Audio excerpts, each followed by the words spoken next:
Welcome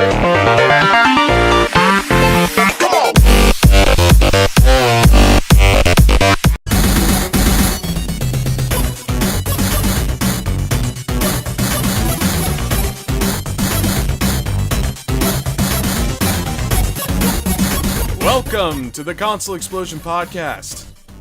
You're listening to Matt from Edmonton, Alberta.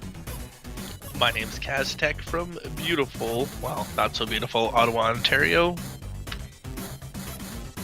And I'm John Sullivan from outside of Asheville, North Carolina. Welcome, gentlemen. Thank you. Thank you. I am somewhat pleased, and I know we keep opening with weather. Frankly, I don't like sitting on that subject, but I just have to shove it in Jared's face, because now you have nothing good to say. Winter's here, my friend. It is snowing now. It just started at 5 o'clock today. It was green grass all day for up until 5 o'clock, and now it is snowing. And I look outside and I say, damn it. I was happy. It's this just in. It's snowing. Back to you, Ted. Yes, it is snowing up here. See, but for Matt, it's been snowing and it's like 3 feet, 6 feet snow, and it's been like that since August? Yeah. Well, pretty much. I wouldn't say actually, but we got our snow late this year, like early November. Most of the time it comes in October. We got our first snowfall the day after Halloween. Oh, well, that's good. Yeah. At least you got the last day, without snow. You can get out with costumes. But here, it's weird. Here, it doesn't last very long. Like it'll stick, but it'll be gone like in a couple days. So it hasn't snow. It snows on enough, but other than that, I hear you. Well, our snow doesn't leave, and it certainly doesn't stop people from leaving their homes, especially if it's Black Friday. Which isn't big up here in Canada, like I talked about last time, but it's huge in the States. If you ask, I'm sorry, but this year it seemed pretty big. Let's talk about what we got. You guys have Boxing Day, though, don't you? And that you're... Oh, yeah, we get them both. It's awesome. Oh, okay, yeah. Well... Yeah, it's beautiful. You take advantage of Black Friday deals for the holidays, and then after the holidays pass and you get all your Christmas money, you get to go out the day after and spoil yourself rotten again. Exactly. So, well, and I like wonderful. Boxing Day better than Black Friday. Like, I don't get it. Well, I don't. What is it that you like about Boxing Day more? Boxing Day has better deals. You really think so? I almost feel that they're down. comparable. I mean, if anything, there's better deals for video gaming and stuff like that. They're more inclined to provide cheaper prices on technology. Although I did find, like, the tech stores especially were really trying to push TVs this year. Yes. Yes, actually, even Walmart had a really nice Samsung 4K TV for, like, less than $1,000. I was actually quite shocked about that. It was a nice TV, higher end model too, that you don't usually see at Walmart. No.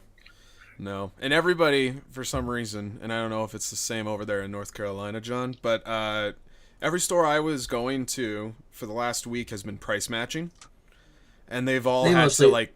Most of them do that here, yeah. Yeah, but they're, like, making exceptions for Black Friday. Now, I'll tell you this. Walmart was a pain in the butt last year because I was looking for a Nook to get for my mom. And Target had one, I think it was it 60 or something bucks or whatever. And Walmart would not price match on Black Friday. They're like, well, no, we're not going to price match other people during Black Friday. I'm like, really? So then we had to go and do all that line shopping thing because it was backed up like crazy. But... Ugh. Nobody we didn't was do getting it this trampled? Year. Not where I was. Well, that's good. We didn't do it this year. We're like, forget that. We're staying home. Yeah. See, and that's the crazy thing I don't understand is how come in the States they're inclined to kill each other on Black Friday, but in Canada we're just like, we don't get that. Like, it's not to that While extent. supplies last, Jared. You gotta get that big screen TV. But we're not killing people for it. Well, No, not not in yet. the States. That's why, I guess. I don't know. People are stupid here. People want that extra dollar and they want that savings. But you could get the same thing for just $3 more on Amazon. I don't care. I want to save $3. Amazon was the reason I stayed home. I didn't have to leave the house. I'm not going out buying furniture, not doing any of that shit. I was more concerned, because I'm a PC gamer. Like, Steam had their big sale going over the weekend. That was pretty sweet. I got a good handful of games off of that. Did anyone else take advantage of the online sales? I have no money, so no, I didn't. Of course, they're gonna have their winter sale though in a couple weeks. Yeah, they got that happening too. So more deals coming up. There's always deals for PC gamers. It's awesome. Well, there's always deals for Steam. I mean, Gabe Newell wakes up and he poops in the toilet and says sale. I read something somewhere, and it's been some time since I have read it, but if I can remember correctly, it said something like the PC gaming demographic won't purchase a game unless it's on sale. They say the majority of users, about 80% of the market, won't buy a game unless it's on sale. So, hear this out, home console gamers. If you stop buying games, they will be more inclined to put them on sale. PC Master Race. It is, basically. I imagine Gabe Newell like Scrooge McDuck. Like, he just opens his vault door and just jumps into a pile of money. Right, but Scrooge doesn't give shit to people. That's true. That's true. Although McDuck did have some, heartwarming moments. He wasn't a complete, dick. A complete a-hole, yeah. A complete dick. Or duck. Yeah. Wah, wah. Wah, wah. Wah, wah, wah, wah. So I was reading here, we were kind of feuding about this before we started the show, but I wanted to talk to you guys a bit about the Xbox One's domination over PlayStation 4 and the Wii U this season in the Black Friday market share. And where are these lies? These lies are actually all over the place. I'm surprised you haven't heard anything about this. Let's see. The link you gave me was www.xboxfanboys.com and www.ilovemyxbox.com. Oh, you forgot the. Have you subscribed to the X Cult on Facebook yet? They do updates on that shit too. Yeah. So, anyways, as it stands, or from what they're showing here from the analysts, the Xbox One took 53% of the market share for Black Friday, followed by the PlayStation 4 just at a lousy 31%. And then from there, it just gets worse. We're in single digits. The 360 sold better than the Wii U. And that's a console that, might still be getting made. I don't think there's software getting made for it, so I don't see how that thing is still selling, but... My newest console is a Wii. That's it. I don't have an Xbox or a PS4. So I don't know what to say, to be honest. Well, I got friends who have a PS4. In fact, one of my roommates got one, except he was being a nice guy and decided to loan it out to a friend of his because he's not using it right now. So his buddy asked for it, and now there's no PS4 in this house. So the closest I have to a next-gen system is my PC at the moment, which is totally fine. I can deal with that. Well, PCs are better anyway. It is. PC Master Race. So, but, okay, fine. I'll give the one-day sales to that, but... give the fact that the Xbox has just released in China. Okay? You mean Japan? Nope, China. Oh. Right. It's been in Japan for some time. It's been in Japan for a while. Now it's released in China, and it's not doing well. Just like it was failing in Japan. I think it just fails in the majority of most Asian markets. Probably. But the PlayStation 4 is going to hit Japan, and they just announced that they're going to be $200 cheaper than the Xbox One in China. It's not in Japan yet? I could... I mean, that just seems strange. Are you sure they're not just... I do remember reading something that Sony was going to be more aggressive. Mm-hmm. Because they did recently announce they were going to cut back some of their market, actually get 30% from both the mobile and the TV division, and they're going to pool all of that resource to the PlayStation brand. So this could just be one of their attempts to, I guess, build more on that brand. I don't know how much further they can take it, though, if they're just going to focus on home console. Hard to say, but I mean, they've already cut back on like the Sony TV brand. They did that. They announced they're doing that a few years ago when I was in the electronics business. You could really see the cutback on the Sony TVs, the quality. They were really looking just at the higher market or the higher scale TVs, not paying attention to the cheaper TVs. Yeah. But it's going to be about $113 cheaper than the Xbox One in China. So that's pretty good. So expect to see the sales rise and Xbox again. Too bad these consoles are. Belongs. Too bad these consoles are region locked. Otherwise, I'd take advantage of that. But you can unlock them. Yeah, but I don't want to step on anybody's toes. It's a new generation. There's all kinds of risks that come in dealing with that sort of shit, and I can't afford to brick my $400 PlayStation console. See, I have a PS2 that's not modded. I bought it from overseas, and I have it because I bought some overseas games. And right. you know, I'm not a fan of modding or cheaping the system that way. I'll buy the system from the country it's from. It's a Japanese model to play the Japanese game, so it's pretty cool. It was fun. I find region locking to be somewhat of a... It's stupid. I was going to call it a gimmick, but it's not. It's something that just continues to last, and it just doesn't want to go away. But Nintendo has spoken out, and they might remove region locking from their systems. That'd be cruel. There's Japanese titles that don't necessarily release out into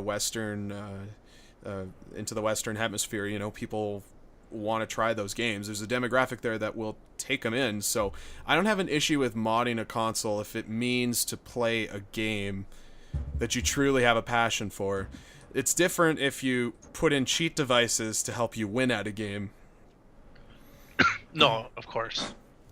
So what was the point of region locking? Is it because of some games are rated differently? Is that why, or? Let's dig into this. Let's do some Googling. You guys know how to work the Googles, right? The whole reason of region lock is, again, it's paying publishers the rights for a game in Japan is released under a different company, different banner, and then it's brought over to the States, and a different company has to then pay for that distributing rights. It's all about distribution. A regional lockout may be enforced for several reasons, such to stagger the release of a certain product, to hinder gray market imports by enforcing price discrimination, or to prevent users from accessing certain content in their territory because of legal reasons, either due to censorship laws or because a distributor does not have the rights to certain intellectual properties outside of the specific region. That's what I said. I just said it better. So, digital rights management. That's everything in a nutshell right there. It's kind of ridiculous nowadays because you can't stop people from getting their hands on this crap. Mm-hmm. So I don't see why you even bother putting funding into it, trying to, prevent whatever's happening. Like, oh, God forbid the guy plays the game. It's all just legal action stuff. It's bureaucratic government BS. Everyone wants their money. That's Everybody what it's all about. It's money. That's what makes the world go round. Mm-hmm. It's more, this is more intending to protect the developers from infringing on any sort of censorship ordeal. Like, it's not necessarily stopping them from... I don't know what I was saying with that. We're just going to end it there.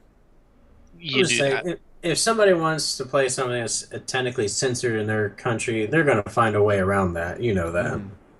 But it's like Australia. Australia's banned so many games, right? Well, and that's now good. They're lifting their ban on a lot of those games. But, I was going to say, I have a perfect example of that, because when Left 4 Dead 2 came out in Australia, they had to censor all the gore in the game. And just recently, they announced that they lifted that whole thing. So that's Hmm. it's pretty neat that they finally gotten to the point like, oh yeah, we don't need to censor this now. Hmm. And then you take a look at the differences between Nintendo Japan and Nintendo America, and the religious stuff that's allowed in the Japanese games that isn't allowed over here, Right. right? Mm. A lot of that, and different rules when it comes to Nazi propaganda. If there's um, the little Nazi symbol in the game and it goes to Japan or it goes to Germany, that's considered illegal propaganda, and there's a lot of um, Well, there's a lot of red tape when it comes to that. Yeah. Yeah, guidelines and whatnot. That's the thing, it's just every region has their own preference on what kind of content should be shared to their population. Nowadays, people are finding out ways to overcome that, so what's the yeah, point of having it in the first place? yeah. I mean, you can't please everybody because I think what was it? I remember there's like a censorship thing in China with like Dota. They have to watch like certain heroes or kind of like half skeleton or whatever. And I guess that's like I don't know if it's Japan or China that they can't have anything that's skulls or skeletons or something like that in their games Mm, either. that's interesting. So Never heard of that before. I'm not sure what country that is. I know it was either Yeah. China or Japan. It was one of those over there. But I know developers have to totally change how the whole thing looks, and And then there's tentacle porn. Yeah, there's that. Yeah, Yeah. we're not allowed skeletons, but we will show octopi having their yeah. way. We'll have all those stuff, but we can't have skeletons in our closets. You know what I mean? Yeah. They're too scary. Yeah. Maybe it. Spooky, scary skeletons send shivers down my spine. You Yeah, it's a get it song. because it's a Look, spine. yeah, it's also a song. You can look it up. Mm. It's a catchy little song. Anyway, yeah. Sorry, going off topic. Sorry. Okay, well, enough said about that. I think Black Friday. That's what we were talking about, right? Is that what we're talking about? I Wow. don't know. I've completely lost track of We what went we from were Black starting with. Friday to censorship in China and then tentacle porn. Yeah. Check, So please. now to follow the same trend of Asian markets, we're going to dive into why the hell Takashi Sensui resigned as the head of Xbox Japan this past week. Because there's no Xbox. There's no Xbox in Japan. Of course there is. To the 5 people who are playing, The sales were abysmal, but it's still there. I guess for this guy, either he's not making money, or maybe he doesn't necessarily agree with their business model. Maybe there's just some clashing that's happening behind the scenes, and we just don't know anything about it. I mean, that's the thing, is it's just raising questions. Just after failing so miserably in Japan, he just coincidentally chooses to leave now, and people are going, well, what the hell's going on then? What's Microsoft doing? Are they dropping the gun, or what's up? I So I just don't think know. it's American games aren't translating properly to the Japanese audience. I don't think that's true at all. You don't There's think so? No, there's plenty of games made in America on the PlayStation that sell great in Japan. I mean, there's no doubt that they are more or less a Sony master race. Either they grow in favor of Sony or Nintendo, and I don't know if that's just because they're not American companies or what the deal is, but games Well, have sold in Japan. It's just they showed that there was a market share and it was enough for Microsoft to get in there, but people just don't want Maybe the Xbox. maybe it's just the way they're marketing the whole thing too. If they're, I mean, you know how they'll spend tons of time, money, and commercials here Mm, for it. Maybe they're just not doing it the right way over there. possibly. Because uh, well, I'm just saying, I know their advertising campaigns. Like, if you look at anything, kind of going off topic for a second, if you look at any type of their commercials over there, you know, they're completely way different than any of our stuff that we see here. Yeah. Mm-hmm. So I mean, I think it could just be with the advertising type thing that they just don't market it correctly. Now, correct me if I'm wrong. Sorry to interrupt there, Jared. But when the Xbox One released in Japan, they created a mascot for the system, right? It was a man with an Xbox head. What? And I'm trying to find the commercial for it. There was a fucking picture of it I saw here, and now I'm clicking around to try and find something on it. Yeah, I see it. It's a businessman with an Xbox symbol as a head. I can just see it on some. I'm trying to search commercials, and it's just bringing up all this crap about it failing in Japan. Anyways. That's what makes me wonder how good. Well, they obviously haven't put much effort into it if we can't find a single one on it. Yeah. But I mean, I guess that just shows, like, that's an example of how well Microsoft is treating this. Maybe they're just so full of themselves that they're like, oh, it's easy. You know, Microsoft has never been in Japan before, so we're going to go in there with our greatest console ever, and we're just going to sell the fuck out because people want an American-made console. And I thought the regular Xbox was in Japan. The OG Xbox? And the 360, wasn't it? Okay, maybe the 360, but I think the Xbox One was the first time that they really tried to push it.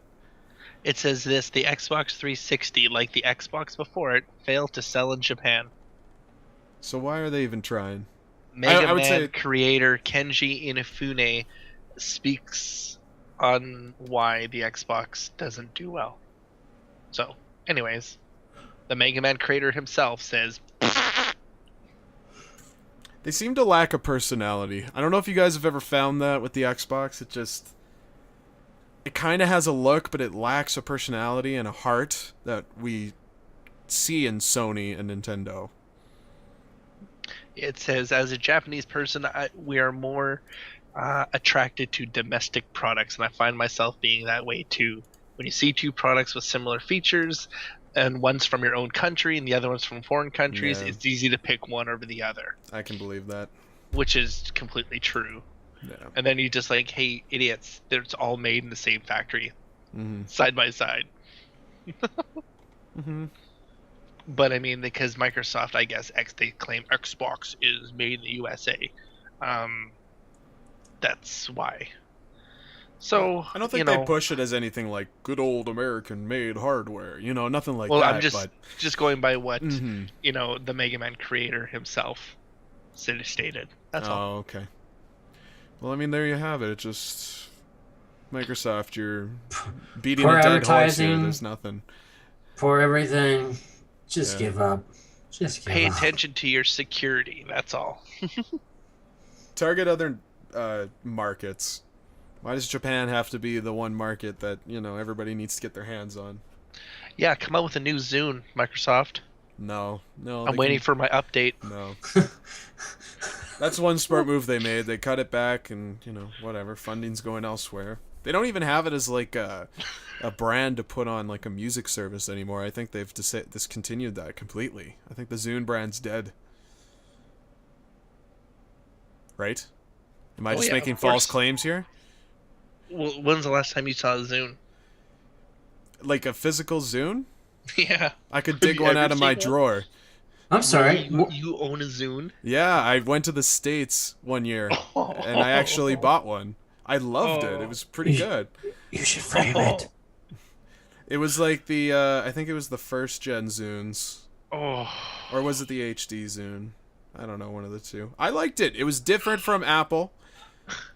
And they seem to have some good things going for them. Unfortunately, they didn't grab enough of the market to really push it, but I don't see why you're laughing. It came with an FM tuner. It actually did more than what an iPhone could do for me.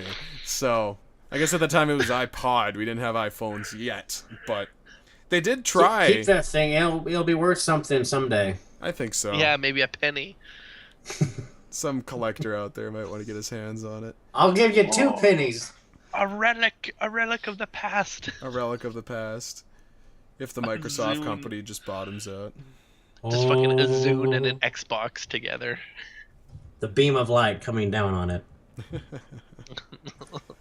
So yeah, I don't know. I don't understand all the hate. It's just a biased opinion, I'm sure.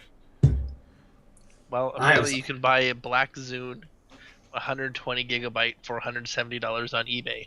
Wow. I can't believe they're still going for that price. Well, there's like some for 15 and 45 and 38. Like, But those are they're used still... and refurbished, eh? Oh fuck, I don't care. It's a Zune. Like, I'd rather get a rock and listen to the rock than fucking a Zune. I think the one thing that they actually dropped the gun on was not supporting applications on that device. It just came too late in that age where, you know, the iPod was just looking to move up to the next level. And, you know, I think we got the touchscreen around that time and applications started to rise up and the Zune kind of got sided from that. Like, there was no support for the device. I remember getting like the odd game for it, but it was obviously some shit that a kid made for like high school and Game Maker or something like that. Like, it was nothing you would actually put money down on. Thankfully, that's like the TI 84 calculators that you'd play the games on during math class. Well, yeah. By the way, how do we go from talking about Xboxes failing in Japan to the Zune? Because Jared is just overwhelmed with Microsoft hate. I'm not a fanboy. I'm trying to... You own a Zune. That doesn't matter. That doesn't Wait, matter. Does that make I you also have a fanboy PC. You have a PC. You're a fanboy. You Do you use a Mac? No. Fanboy. What? I'm a fanboy of Mac because I don't No, own you're one. a fanboy of Microsoft. What? But I own a Dell. That doesn't... Okay, it's wait. still And a it's on Windows Linux. PC. And it's I on have Linux. wait, hold on. I have a Windows PC and I have a Mac. Does that make me a fanboy in both? Which one do you favor more? My PC? Okay, then you're, I guess, in this case, a PC fanboy. I don't know. I'm trying to follow Jared's logic. It's just like if you go anything like out of the normality of a basic consumer, it just labels you as a fanboy. It's like, fuck, just because I want to support something other than an Apple product, I'm instantly labeled as a bad Hi, I'm a person. PC. Hello, I'm a Mac. Hi, I'm a Zune. There it is. Yeah. Hey-o. There's no doubt that Zune was a flop, but it took a long time for that to weed out. They kept it alive as long as they possibly could. Microsoft had hopes for it, just like they had hopes for Japan, and Japan failed on them. So, I think the moral of this story is Microsoft should just stop it on both fronts. Microsoft should put their money to something better than that. I think Surface is doing pretty well for them.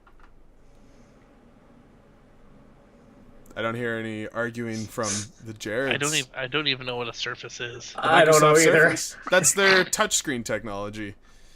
See, that's how much I know, let me tell you. Surface began as like a table, an interactive table that they were going to sell commercially to businesses, and the intention was like you could get cool things like coasters that had chips on the bottom, and when it interacted with the screen, and it was just a big giant touchscreen table. Just It sounds had Gorilla Glass on the top, and it had expensive. like games and shit, and it had an interface that was that supported their menus and all that kind of shit. I don't know. It looked cool, and then they minimized it onto a touchscreen tablet, and they just mass produced it as like the new computer for Microsoft. Well, I mean, basically. yeah, that sounded cool, the big touchscreen table, but that just sounds expensive. Oh yeah, it was super okay, pricey. okay. And they were touring it for like 5 or 6 years before Surface even became a common name for households. Right. Okay, I remember this. There was actually a big funny story about this. They had, I think, Surface or Microsoft paid ESPN millions of dollars to use a Surface kickstand that comes with their Surfaces for their tablets, which they told them to use Microsoft Surface tablets. This is too recent, but yeah, keep talking.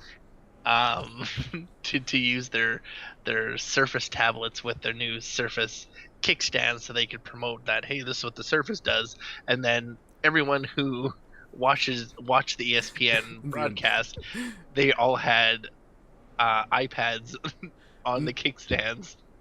Was it that? Oh. No, I don't believe Yeah. it was. Here's the Oh. misconception. From what I remember of this happening, Microsoft got a deal with these ESPN to give tablets to all of their hosts and all that kind of shit, but people kept referring to them as iPads.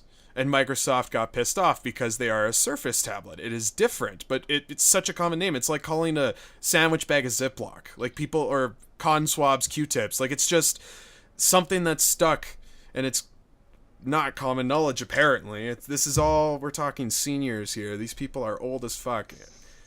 And it's just, you know, It's pretty much who gets It's a it out touchscreen, it's first. an That's the iPad. name that's going to be related to it, no matter what. the unfortunate thing though is that this is a deal with ESPN, so you just can't make that mistake. They are Surface tablets. You can't call them iPads. So it caused a bit of outrage, and I think it did actually end that contract with ESPN.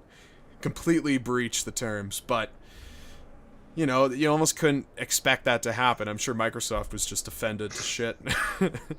Just like, oh my god, I can't believe it. Yeah. But the Surface has been around for a long fucking time. It started as a table, and now it's on a tablet as we see today. But this was And I never heard of it until that ESPN thing. which is crazy. Because, well, I shouldn't say it's all that crazy. Frankly, I'm not that surprised now, because it just seems like shit I bring up with you every week. It just seemed to have gotten past you.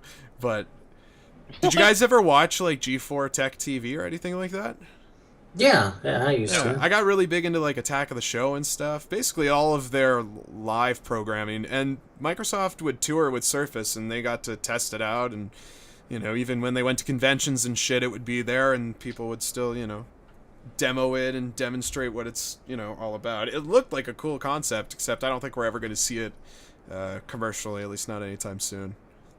At this point, the technology's revised and changed so much that there's no point in doing the table anymore. I'm still waiting for my hoverboard from Back to the Future. We're getting there. It's close. Tony Hawk's riding one. Still, well, yeah, but you have to be on like a metal floor or something to be able to use it. What do you mean? Oh, is it magnets still? I thought it was I just think- like high-powered fans, and it was a cushion of air. I don't think it's there yet. Not that I've seen. Well, at least where they tested it was all metal flooring, so... Well, yeah, it was also in a half pipe, so I thought, Well, because it's magnetized, right? So it's pushing yeah. the I didn't think that they were magnets down, actually using and- magnets. That's cool. So But until we can be able to actually do it on any servers, I mean, Well, you're right. except water. Of course, I don't think water would work out. It's a step in the right direction. Everything's got to start somewhere. You can't expect Hey, it to be perfect. right out of the box. 2015 will be here in less than a month, so... Yeah, and then that's when shit gets real. That's when virtual reality becomes where- a household that's- name. That's when we're supposed to have, like, Jaws 3D... Oh, man, what was that movie playing Back to the Future Part 2? It was Jaws something, I forget what it was. It was like No, I don't 3D, remember. and it comes right out of your raw. That's cool. So yeah, Takashi left Japan. That's what we was just talking about. Mm-hmm. Yes, clearly. That's exactly what we were referring to. Yes, yes. So here's a new thing we can talk about. Now, I'm gonna ask you guys if you agree with this. The CEO to Netflix, Reed Hastings, has come out and spoken about broadcast TV, and he believes it will be dead within the next 16 years. No. Now, when you mean broadcast, you mean just regular showings, right? That Yeah, you see. like satellite and basic cable. You know, he's talking about everything being streamed through the internet. No, it won't be dead. A lot of people can't afford or don't want to do Have streaming. internet.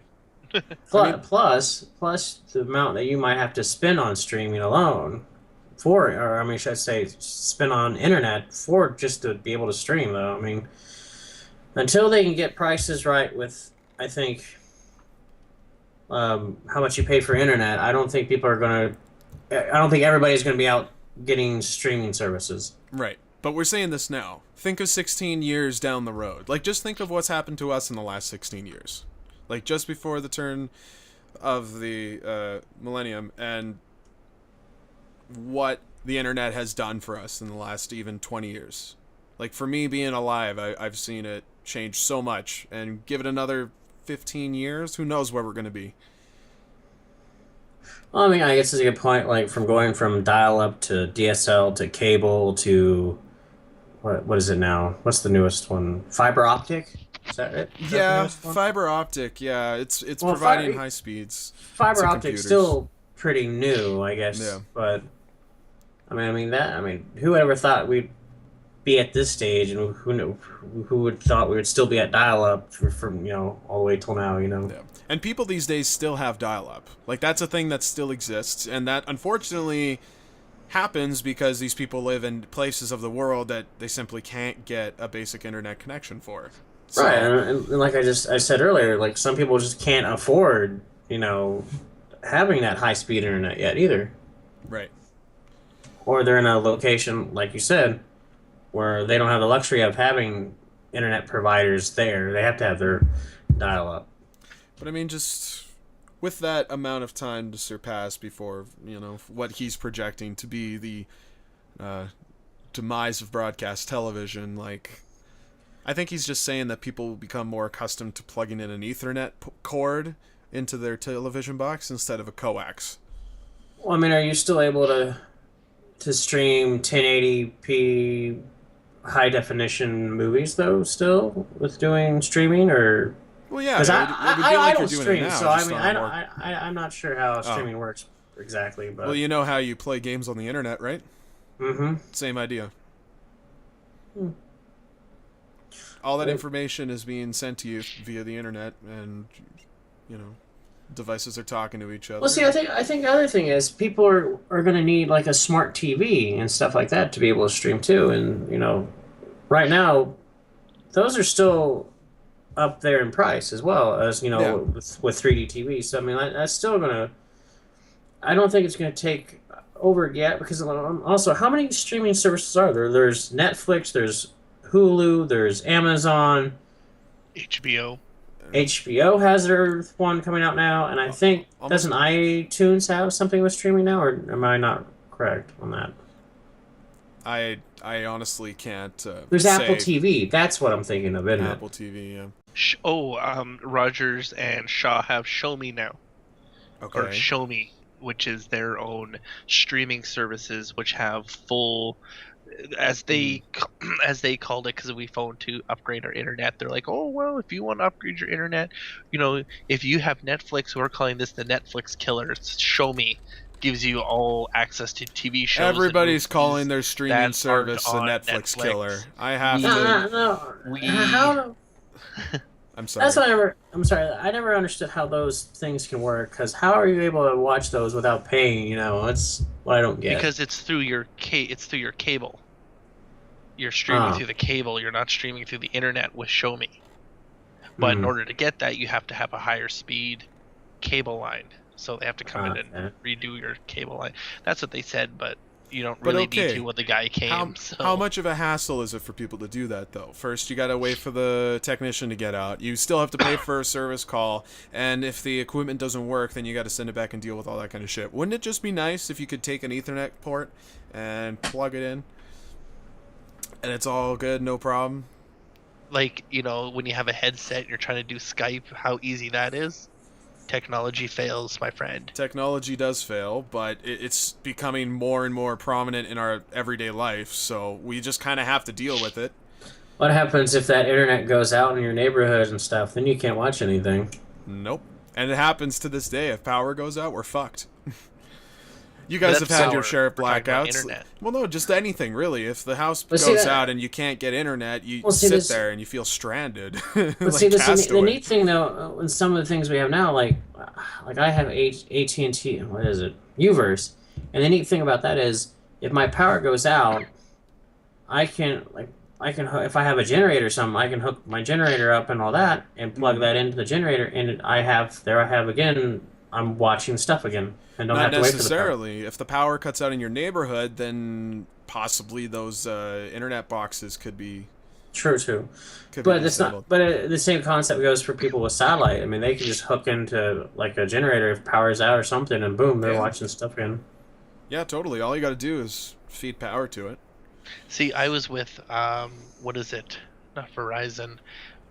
One of Vonage for telephone, and that's through your internet. Yeah. And when my internet would go down, which would go down a lot for some stupid reason in Calgary, because it was like this new fiber optic line. It was stupid. Telus sucks my ass. But it that was the biggest problem. It would always cut out. So it's like if it cut out, they're like, "Oh, phone to get it fixed." I can't phone because my internet's down.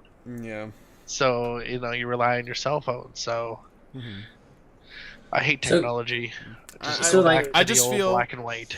I just feel that we're all still premature. Like we're hitting a golden age in technology now that we've sort of like we're starting to figure out what works and what doesn't work, and we've had some time to build on this, and now we're going nowhere but up.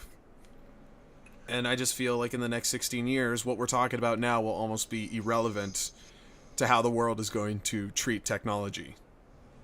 16 years time from Yes. this date forward, folks. TV will be down. That's a and generation. Write it down. And the Write this Zune down. 3 will be going. That's a generation, though. We're already raising kids to to already be accustomed to streaming services and touchscreen devices. So how's that not just going to be a staple in the industry? If anything, maybe that technology will be obsolete and we'll have something new on the horizon. Quick, Marty, get the time machine. We gotta go to the future. Yeah. Stop the Zune. Great Scott. So, But honestly, I don't know. I mean, it could. I mean, who knows? I mean, things. TV like smart TVs might be cheaper, so people can stream a lot more that way. Maybe there'll be better services available, but I don't think that will be totally dead though, because because not everybody's going to want to update to having to stream things. That's like the whole thing with when people still had bunny ears on their TVs and people wanted to. They were making people like, "Whoa, we're not doing this anymore, so you got to get this little box thing or whatever, or you won't be able to see any TV." yeah. So it's And kind that of like just ended, last year, right? 2014, rabbit ears finally died. Yeah, but that's been around for like, 30, 40 years? Exactly. Yeah, so But TV plugged into cable wasn't around, hasn't been around as long as the rabbit ears. Rabbit ears were first, remember? mm-hmm. And then come 10 years, then it was plugged into the cable.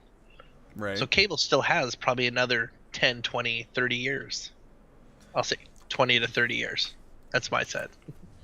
Thing is, people already like the idea of only spending a small $5, which seems to be the basic price for most of these services. They're fine with paying that for unlimited access to content. As long as if that content delivers, I mean, I feel people will just naturally go towards that. They're obviously looking to save the buck. We saw the chaos that ensued over the weekend on Black Friday. Like, people want to save money. What looks more attractive, the $5 price tag or the $100 you got to pay just to get internet into your home? Or I guess cable and internet. It wouldn't be $100 just for internet.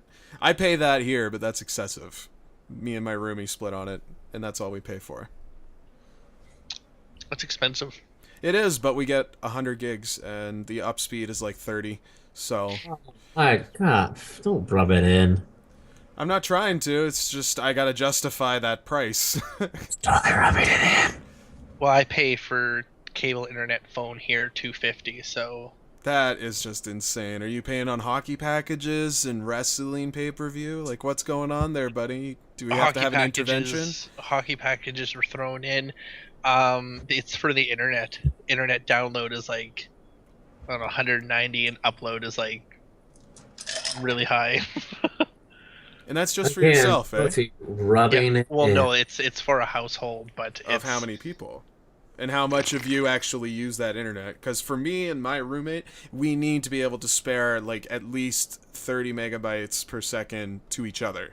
It used to be we had unlimited, but then they decided to up it, and then as they upped the speed, it gave us a limit of 500 gigabytes a month. Yeah, And data. I usually use 450 on my own, so Well, that you got to stop downloading all that porn now, don't you? I'm trying to get my left hand strong. Have you never heard of the streaming Sorry. service? It's totally the tentacle porn. Carpal tunnel syndrome. One of these days, it's gonna look like Popeye. Yeah. My left arm is huge. My right arm is skinny. Big old muscular arm. But they're actually tumors. Yeah. Jeez. Hey everyone, you want to record video game footage to your computer and be like cool guys like us? Well, I do. ConsoleExplosion.com, you can actually click our ad right here on the bottom, and you can get a Roxio HD video recorder for 20% off the regular price. That's right, save 20% off by just clicking the ad or link in the description, and you can get yourself any Roxio products that they offer 20% off. It's a huge deal. 20%? That's right, 20%. Holy shit. 20 and little percent sign. I don't know what those are called. Percent signs? Yeah. Yeah, we're gonna go with that. All right. Either way, check it out. Links in the description. Ads right here. Hopefully you pick it. Check us out. Again, that's www.theconsoleexplosion.com. Scroll to the bottom. Back to the show. Okay.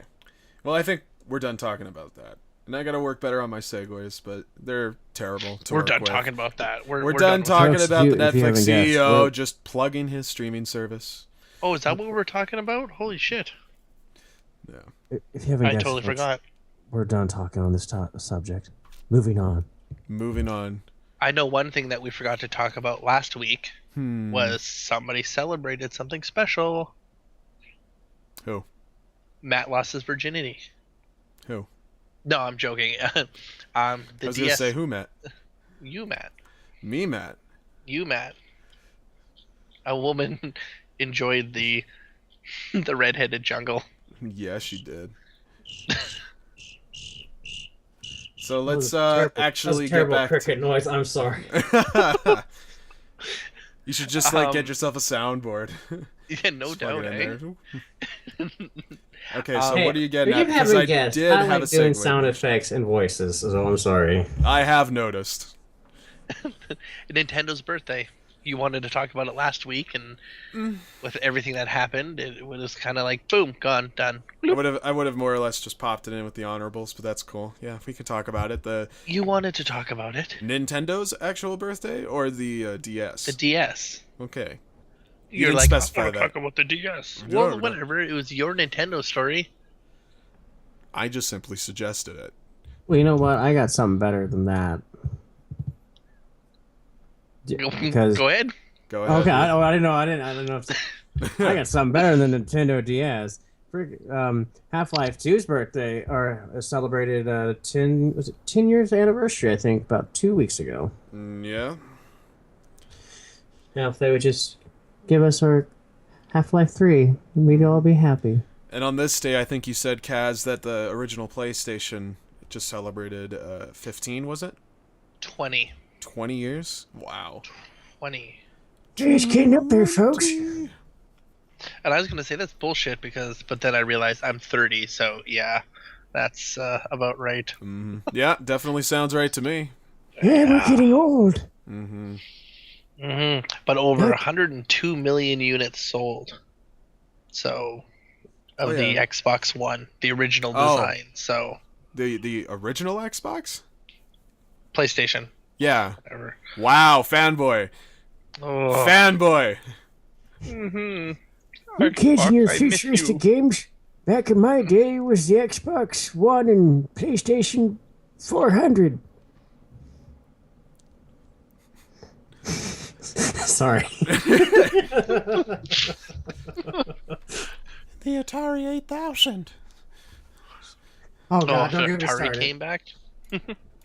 So, what are you playing there, Sonny Jim? Some Xbox. I'm sorry. Are you playing some Xbox too?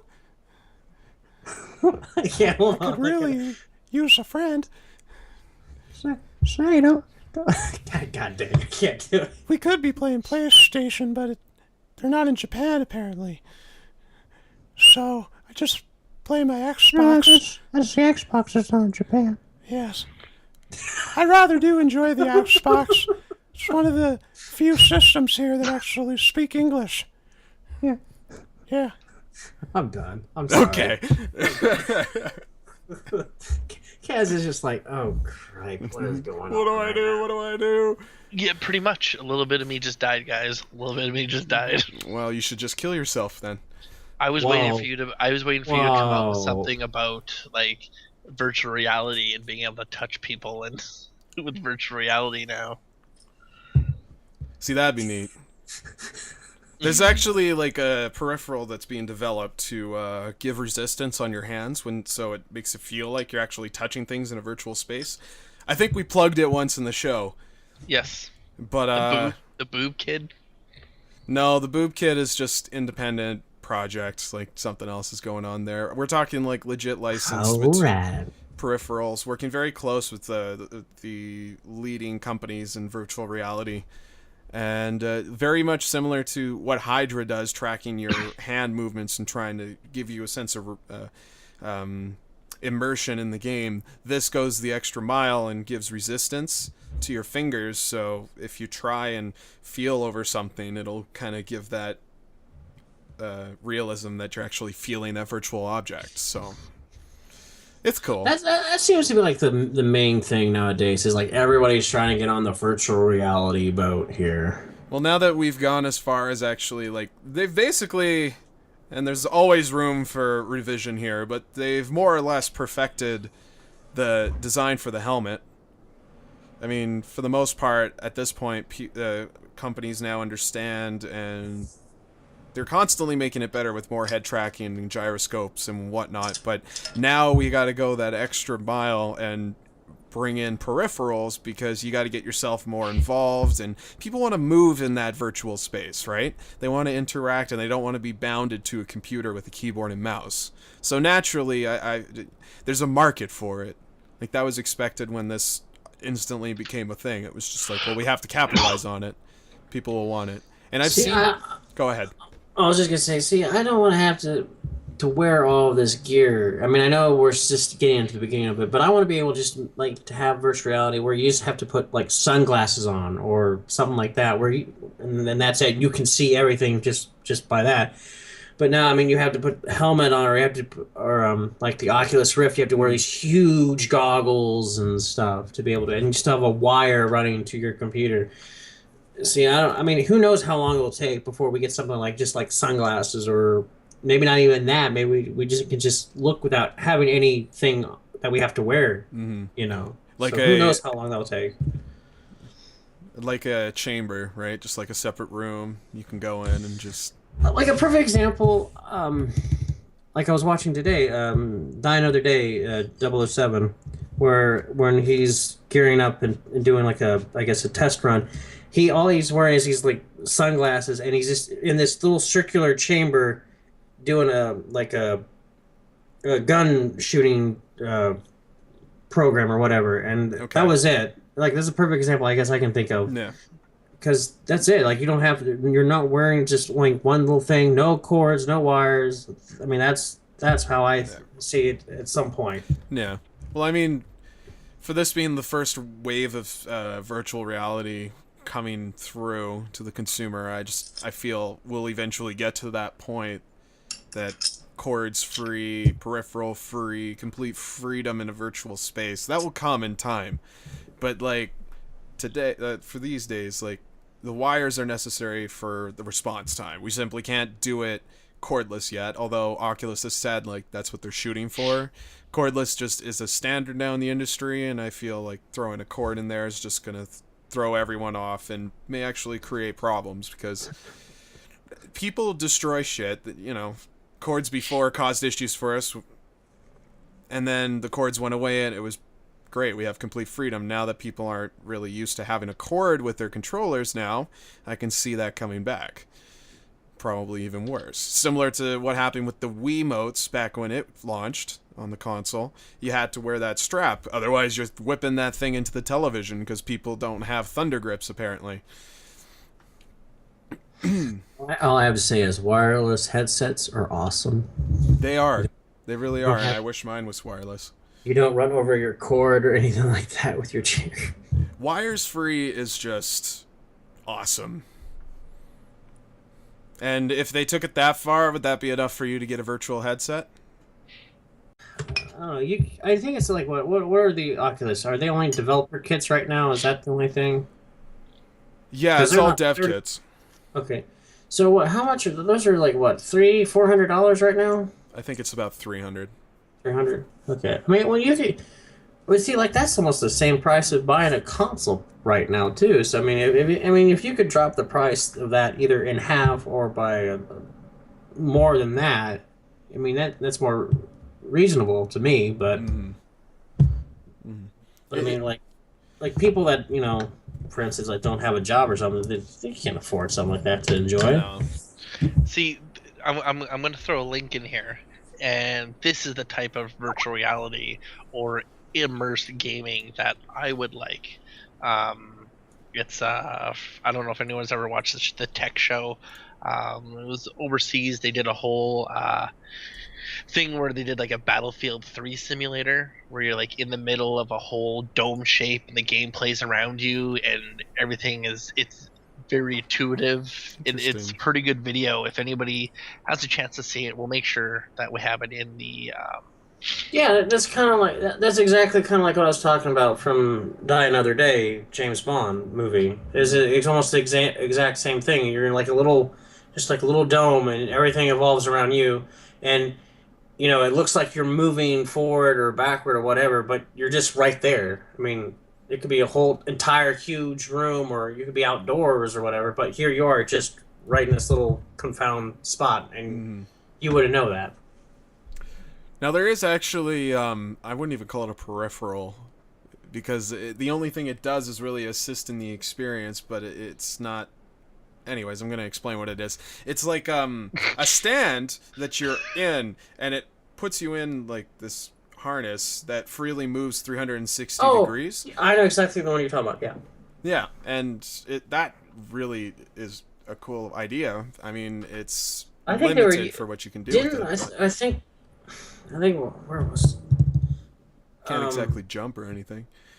true that one of my friends I think tried it out in this expo in London when I was there Oh yeah. because they were using, I think they were testing either Battlefield or something with the Oculus Rift, and they were using that exact stand, and just to make the whole feel overall. Okay. So So but yeah, I know the one you're talking about. Yeah, but people are working on it. And this is a cool concept too. Let's Oh yeah, throw it's a our cool concept, and I can't wait for it to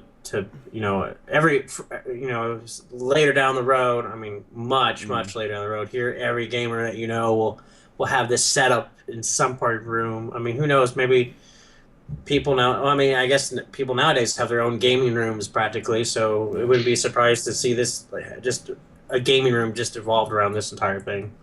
So let's talk about Star Wars.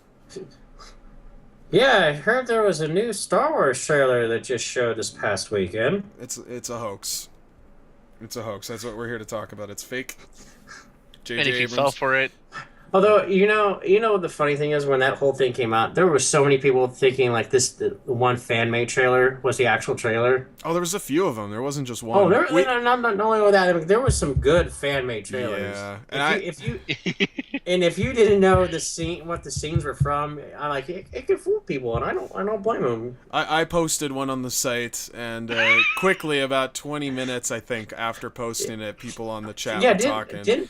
Didn't I? I'm like, man, you posted the wrong that you? one. Yeah, it was me. Shit, yeah, it was just like these are scenes from Ender's Game and shit, and I've never seen Ender's Game, so they had me fooled. What gave it away was the one that you posted was the Destiny live action stuff. Yeah, see that too. It just went over my head. Yeah, I remember the Harrison Ford scene was from Ender's Game. Yeah. I've never seen Ender's Game, but it was the Destiny stuff that I'm like, that's from the commercial that's on TV right now. Well, I'm sorry, I don't have cable. I don't watch commercials. See, that's why it's always good to wait for the official either Apple iTunes or like iTunes, whatever the trailer link, either that or if it's from the official YouTube of whatever, like Star Wars or J.J. Abrams or whatever his company is. I really should have looked into it before posting. However, that link was shared to me from a friend, so I guess that was someone enough got for too me. excited, and they're like, "Well, crap." It's like, well, I got to put this up, and I want to be the first. So, anyways, we fixed it. It's all good. But we're a news site. We're not supposed to post faulty information. But yeah, along with that Star Wars trailer, which is killer. Do we want to move on to this, or do we want to dissect this trailer up a little bit? There's not really too much to dissect, I don't think. Because we know the original cast. Most of the original cast is back in it. Of course, we saw a couple of new cast members in the trailer. Yeah. I know a lot of people have been giving a hassle about that dark lightsaber. The one, what is it? Claymore lightsaber. Looks like a claymore. They're like, no, wait a minute, how is that possible? Because the guy could freaking like kill himself with his own lightsabers. Yeah, it's a cool idea though. I want to see what else they can do with it. Like if we can do more than just change the color of the lightsaber and go as far as changing the style of the weapon. Like as long as if it's a sword, does it matter like what style of sword they go for? Can I get a katana? Well, technically, that's what a lightsaber is. It's a regular, looking katana. Okay, fair enough. I'm sorry, but there's no curve to the blade. I'm talking about an actual curve to my laser. I don't know. I think the physics of a lightsaber is straight. I mean, you have to. I don't know the whole thing. I mean, I'm sure there's people that they just live by Star Wars, so they could give you more info about this. But I'm pretty sure it has to do with the whole mirrors and crystals and all that type thing. We got hardcores listening, and they're just like, "John, what are you talking about? Shut the fuck up! You don't know what you're saying." Jeez, guys, you're not even talking about it right. I'm sorry. I don't care. I'm making fun of people. I'm sorry. It looks cool. I want to go see it. The Millennium Falcon and all the fights that we saw in the teaser were amazing. We still got the odd lens flare, but that's sort of the J.J. Abrams signature, if you will. And it's not excessive. Lens flare. It is not excessive. Everywhere lens flare. There are flares. Flares are essentially a staple in the industry now. Like Abrams, if anything, brought it out, so... It's just his thing. It adds his nice flair to it, and aside from that, it's that's the traditional other Star Wars. So yeah, not Michael Bay. Absolutely not. I swear to God, if Bay had his hands on Star Wars, oh God, it'd be horrible. we would see the Death Star's explosion all over again. It would be bigger. I'm just really looking forward to seeing how Mark Hamill, Carrie Fisher, and Harrison Ford are worked into this. Represent their roles. Like how? I mean, it's been so many years. How many has it been? Like how many years has it been? Oh, it's been like 30, I think. 30 or so years. It's going to be interesting to see how much their characters have. I don't know. Evolve over the course of the time, I guess. Yeah. I don't think it picks right up after what happened in the 1 second, sorry. Yeah. I will state I apologize to the fans of Star Wars, quote unquote. There is a curved blade. Oh, there is. But it's a whip. Sorry about that. So does what do you mean it's a whip? Like it actually acts like a whip? Yeah, there's a lightsaber whip used by a Sith in comic form. You can look it up. So there's that, right? So people bitching and complaining about the guy's Claymore thing. If you read some of the comics and read some of the other that's the thing. Some of the other weapons used, you'd be like, holy shit, like the whip thing is pretty cool.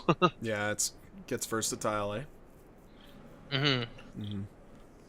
So the Star Wars universe is it's huge. I don't think George Lucas expected it to go so far.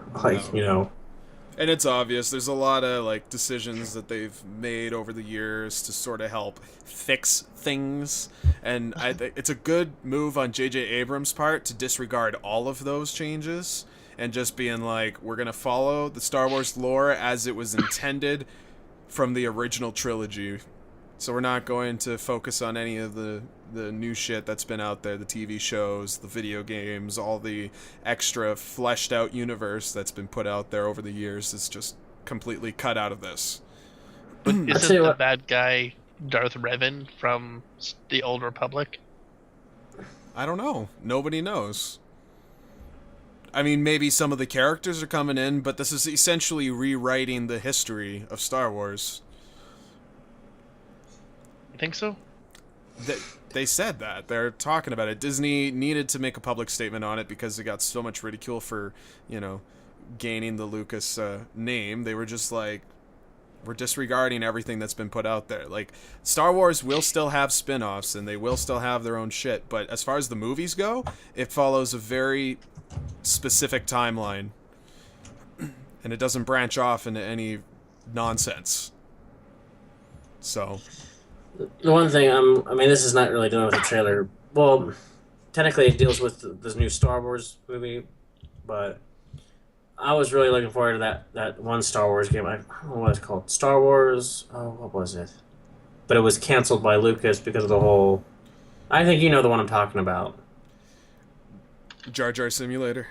No, not Jar Jar Simulator. I don't know, it was like Star Wars 25 or something? I'm not sure what it was. 25 to Life?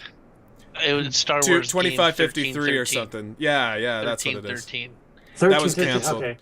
Yeah. Oh, that looks so good. Yeah, the concept art looked amazing. We didn't even get footage. They showed. They did. They showed. Yes, they did. Yes. They showed footage, and it looked. I'm sorry. Ooh, okay. For what I saw of it, I was severely disappointed when Disney announced it was canceled. There you go. Yeah. Okay. Star Wars 1313. And the other thing that concerns me is, Harrison Ford signed on to do this only if he could represent Indy again. But the way they're sounding like it sounds like they're doing the Star Wars films. I think he's contracted to do 3 or 4 Star Wars films now. Oh, really? Well, they're off to a great start, breaking his leg and filming of the first one. But I'm thinking, well, how is he supposed to do Indy if he's supposed to, Wait, I'm sorry, Indiana Jones? Yeah, he said he would play Han Solo again as long as he could do Indiana Jones again as well, since Disney owns the rights now. Yeah, they're doing another Indiana Jones. But I thought they were after this Star Wars. Right, but I thought they were going to. But now, what I've found out is there's news that he may not be doing Indy though, even though it was part of his contract supposedly. They're looking for another actor to represent Indy. I feel that whole contract biz is more of an internet rumor. Like, people would like to think that Harrison Ford can reprise his role of Indiana Jones, but from what I've heard... I've found the perfect way, though, for him to be able to represent Indy and have a new person play Indy. Okay. Is if Harrison is an older Indy, and he's telling his stories either as a lecture to his class or to maybe his grandchildren... And then, it does, a flashback, and then this takes place in, 1929 or 1940s or whatever, and here you see a younger Indy, whether that be whoever it is. And I think that'd be the perfect way to introduce people to a new Indy, but still keep Harrison on board with it. What if it was something like Star Trek? What they did was Spock, and they had him actually speak with Leonard Nimoy over a camera or something. They could still allude to the older generation, but have a new reimagining of the franchise. Yeah, I don't know. I don't know. It doesn't make enough of a change. I feel people will be more outraged to see someone else stand in the position of a younger Harrison Ford when we've already seen 3 films of a younger Indiana Jones done as Harrison Ford. But the thing is with Indy, there's so many stories that it's possible. You could do so many movies too. With the indie games and the novels that's out there now. Right. But they didn't do that with the TV show. The TV show that they had out that talked about the young Indiana Jones, Young right? Indy was was good too. That would almost work better with TV and where it's gone these days. The neat thing. Sorry, I didn't interrupt you, Matt. I was just gonna say the neat thing with Young Indy, there was I forget what it was called, but they actually had a cameo of Harrison Ford, and it kind of goes back into what I was just talking about a minute ago. He's talking to one of his people, like they're holding out, waiting to pass because of a snowstorm or whatever, and so something came up, and Indy starts telling his buddy that's in the cabin with him the story, and it does this flashback of young Indy and all, and I'm like, well, I'm perfectly fine with that. That's cool. So I mean, if they could do that in the new movie, I mean, and there's a lot of possibilities. I mean, I'm not sure if I would want who was the one? Oh, Bradley. I'm not sure if I want Bradley Cooper representing Indy. Well, he's already got his balls dipped into the A-team pool, so he doesn't need to worry about Indiana Jones. But like, no, talking about he's in the Guardians of the Galaxy. He's Rocket Raccoon. He doesn't need let Indiana him Jones voice money. something. He doesn't. No. Need to do anything. I mean, or Robert. What's his name from? Robert Downey Jr. No, Robert Pattinson. Oh from God! Twilight. Don't get me started on that. Ugh. But now I could. You started it. No. Just him. I don't see. Oh yeah, frustrating as hell. But now I could possibly see Chris Pratt. You know what's scary? Because I saw the photoshopped one of Chris's face on Indiana Jones, and I'm like, okay, that looks pretty cool. Like, I think he could pull it off. Now, I don't want to segue into this just yet, but I do want to mention that he does look sort of Indiana Jones-ish in Jurassic World. Yeah. I noticed they were kind of going, and I guess this is sort of segueing into it, unless you guys want to continue to talk Star Wars. Nope. Let's segue keep away. it on this topic. Let's keep going. Keep going. Well, I mean, the way that they had Chris Pratt looking at Jurassic World trailer kind of remind me of like Dr. Grant. Like they're kind of representing him being like Dr. Grant type, maybe Malcolm character, you know? Yeah, I hear what you're saying. But I don't know. Well, here, let me tell you what I've heard, because I feel that I've heard at some point that Taylor Lautner's name was tossed around for any consideration in either this one, or I think it was the Back to the Future franchise was going to make a comeback, but that was denied after they they celebrated their anniversary. But they said there's no way they're doing a Back to the Future reboot. Yeah, they they're being very smart about it. We're not touching it. That's why there's no Back to the Future 4 or doing any new characters. We're just not touching them. I'm like, well, okay. This, right now, I think it's a good time for Indiana Jones to make a comeback with Uncharted and Tomb Raider being as big of games as they have been. Yeah, and they rebooted. Was it? Did Tomb Raider come out last year? 2013? 2 years ago. 2 years ago, okay. So, I mean, they just rebooted the whole Tomb Raider franchise, which is cool. And then, of course, I've always wanted to play the Uncharted games, but I don't have a PlayStation, was it 3 or 4, so I haven't been able to play them yet. But they look amazing. Yeah. So I mean, I would love for the indie movies and games to come back, because I mean LucasArts made some really cool indie games, or Indiana Jones games, I should say, not indie games, because people think, well, it's an indie game. But I mean, and I was really hoping they'd continue doing that. But so I'm hoping with either when the new movie comes out, or just since Disney owns the rights to LucasArts and Lucasfilm, I'm hoping they really start pushing that more. So, because I'm tired of all this Star Wars stuff. I want some Indiana Jones back. We just got Star Wars stuff. But Star Wars has never left, though. You're right. I think it's been kicked up to 11 though now. Well, that's like. I mean, I kind of going off topic, but I know we're talking about Star Wars and everything, but that's like a rumor that I've heard that since they have the franchise of Star Wars now, Disney is talking about shutting down the Indiana Jones Stunt Spectacular at Walt Disney World and opening up a Star Wars land. And I'm like, you better not, because that's stupid. I heard it was Tomorrowland. I heard Tomorrowland is turning into Star Wars land, so it shouldn't affect the Indiana Jones thing. I don't know. I thought the Indiana Jones was already shut down. Perhaps. No, I don't know. Like, see, I'm hoping they don't, because that was such a fun thing when I was there. But I mean, wasn't that a thing at Universal though? I don't think that was in Disney. No, yeah, it was Disney. Yeah, it was Disney. All right, I'll believe you guys. This is before they were even. Well, I went to Orlando one time, and I've been both to Universal and Disney World, and I did watch an Indiana Jones show, and I can't remember which park it was in, so I will believe you guys. How's that? That's fine. All right. That's good. I'm glad we can agree on that. So So, yeah. I mean, Just Disney, though. I mean, we're going to see a new generation brought up in Star Wars. It has to happen. Like, definitely, I do. And besides Star Wars, I think they're definitely going to try to bring Indy back, so for the new generation too. So I Yeah. mean, I think that's maybe another reason why they're talking about trying to rebrand Indy with a new actor, kind of like the James Bond franchise. You know, you have how you do so many movies, and then it's time to get a new actor, and so many movies, new actor again. yeah. And cameo appearances are more common. I mean, at least they have been recently with these reimaginings. I guess Star Trek's the only one that comes to mind, but we've had a couple of them, just like having them play a small part in the roles. But yeah, I don't know. They're gonna go for a new generation of actors, though, because if you're going to bring back a franchise, you want to make sure that it lives as long as you can possibly make it. And right now, it's just riding on this nostalgia wagon, and you'll get that in the first movie, but then what's going to happen in the next two movies? You got to keep that interest. So you have a generation that's coming up that may have seen Indiana Jones, but I would say the majority of it is presumed to not be so familiar with the Indiana Jones name. So they got to pick common actors that people see in movies now, like Right. So Bradley Cooper would, I think, potentially could be some consideration for Indiana Jones, just to make an example, because right now he's big. It's probably more common with Chris Pratt, though, because he's huge right now, going with but Guardians of the Galaxy.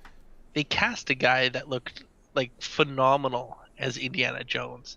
That hands down, if they were to put him on screen, the fans would fall in love with him. And Are you talking about yes. the one in the young Indy, or are you talking about something? There's the picture. I'm afraid. Is this the picture from what I think it is, Kaz? What is this, like LARP or something? I'm gonna hate you, aren't I? It's a picture of Indy dressed up as Indiana Jones for Halloween. God. Right. Oh my God! Why would you post that? Well, there's no post to it. It's just on Skype. But ha, dork. Shut up. Such a nerd. So yeah, I mean, there's an actor for you right there. Chris Pratt, watch out. John Sullivan, new Indiana Jones. We have a worthy candidate right here, Disney, and he's worth a penny. I'm at least worth 25 cents. Come on. Would you suck the dick for Indiana Jones hat? No. Okay, so he's got boundaries. I got boundaries. That's fine. We got to respect that. But if you're going to succeed in this industry, you might have to get used to some dick sucking. Just saying. What did you call it, Jared? The casting couch? The casting couch. Yeah. You gotta get used to the casting couch. Speaking of casting, DC Comics just announced the casting for their new Suicide Squad movie. Yeah. People who don't know the Suicide Squad, what it is, it's a bunch of villains who are told they have to do missions to take time off their sentences. They do missions and they're not expected to survive these missions. That's why they do X amount of missions. They get time taken off their life sentences and then they become free. They're usually run by people who know DC. Amanda Waller. She's the main character who's a badass about this. And apparently they're rumored that Oprah Winfrey might play that role. Oprah Winfrey might play that role. Really? Do we need Oprah in a superhero movie? I think it'd be cool if she could play the badass of this. That would be pretty cool. I don't see Oprah as a good actor. No, she belongs on television. Does not need to dip her testes into any movies. Okay. What are you talking about? She's won Academy Awards in The Color Purple. Oh, has she been in movies? Yes, she started in movies. Oh, no, nah. Wow, you guys, you need to understand your African American actors. That is unacceptable. I understand that Will Smith is in this movie, and I am excited. I do not give a shit about Oprah Winfrey. So, the characters for the Suicide Squad, which they've announced, this movie will open August 5th, 2016. So it'll be Enchantress, Boomerang, Harley Quinn, Rick Flag, Deadshot, and the Joker.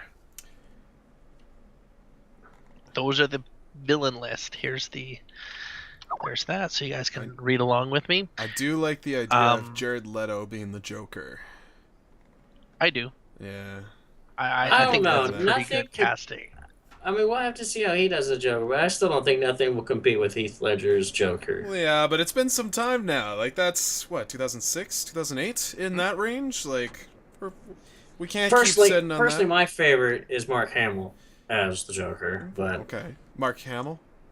Yeah. As the voice of the Joker, I'm sorry, yes. Voice the Joker. Yes. Voice the Joker. Yeah, sorry. Yeah, voice the Joker. I love his whole aspect of the Joker, but I know that's only voice, not actual physical...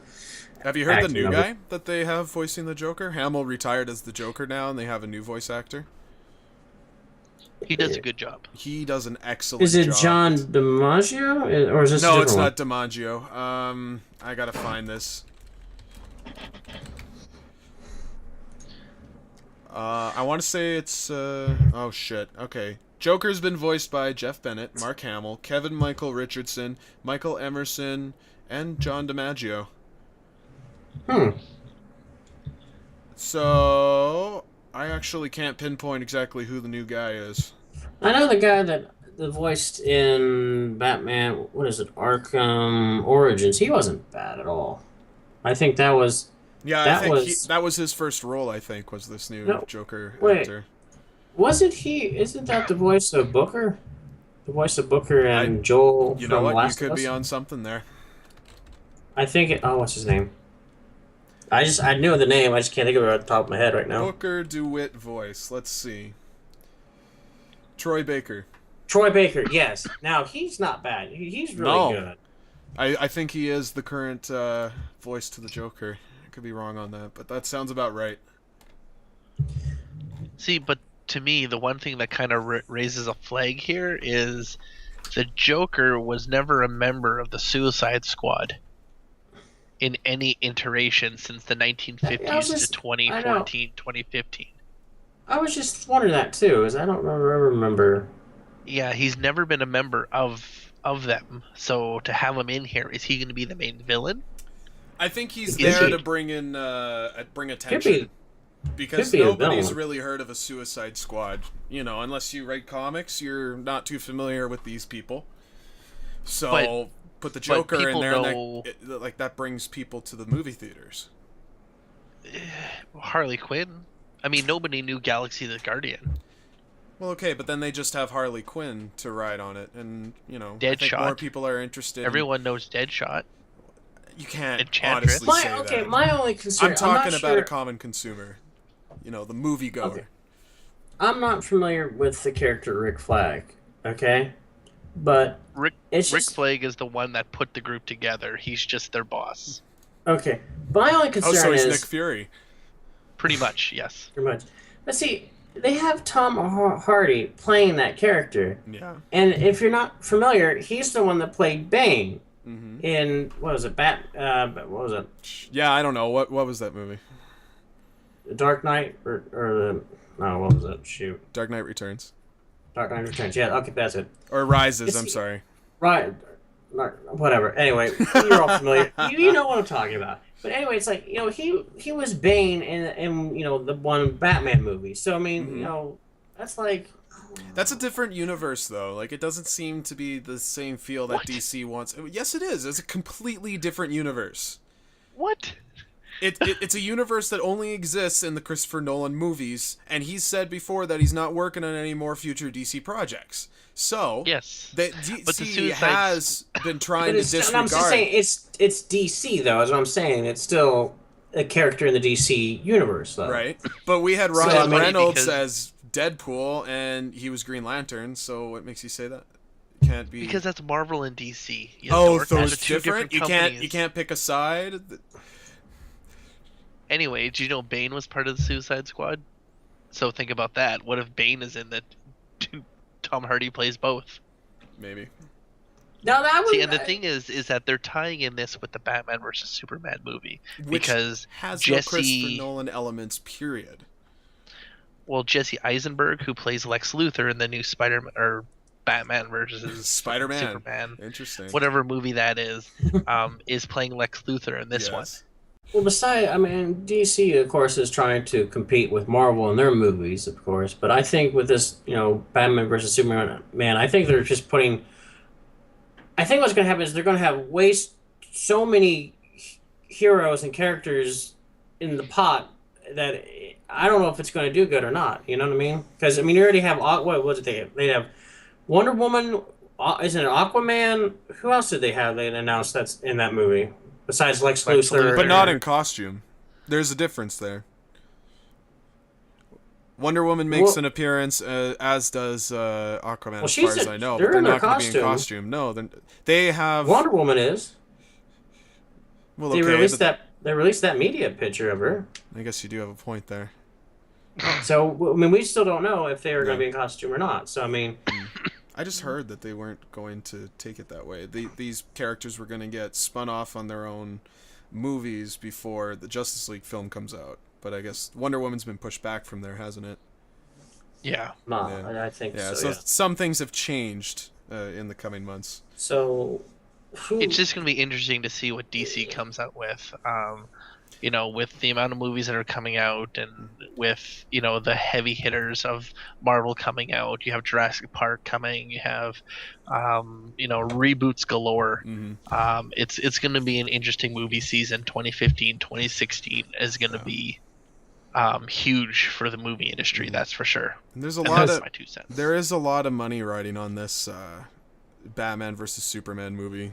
Like, I feel if this doesn't do it, then they're just going to drop the ball. After this, like, it kickstarts everything. We get the Justice League movie along with all the individual films to their respective heroes. I think what they're doing is they're putting too many eggs in one basket is what's going to happen. Well, they're trying to play catch-up. Well, right. I mean, and I don't think they need to play catch-up. I think they need to take their time with this and not try to say, oh, well, let's do this movie here, do, down the line. Because this movie's either going to be hit or miss. That's pretty much what's going to happen. Now, People are going to love it or hate it. Do you have doubts in the skills of Zack Snyder? No, I like some of Zack Snyder's films, but I don't know. He's got a pretty good track record with superhero films. Really? Like what? Watchmen.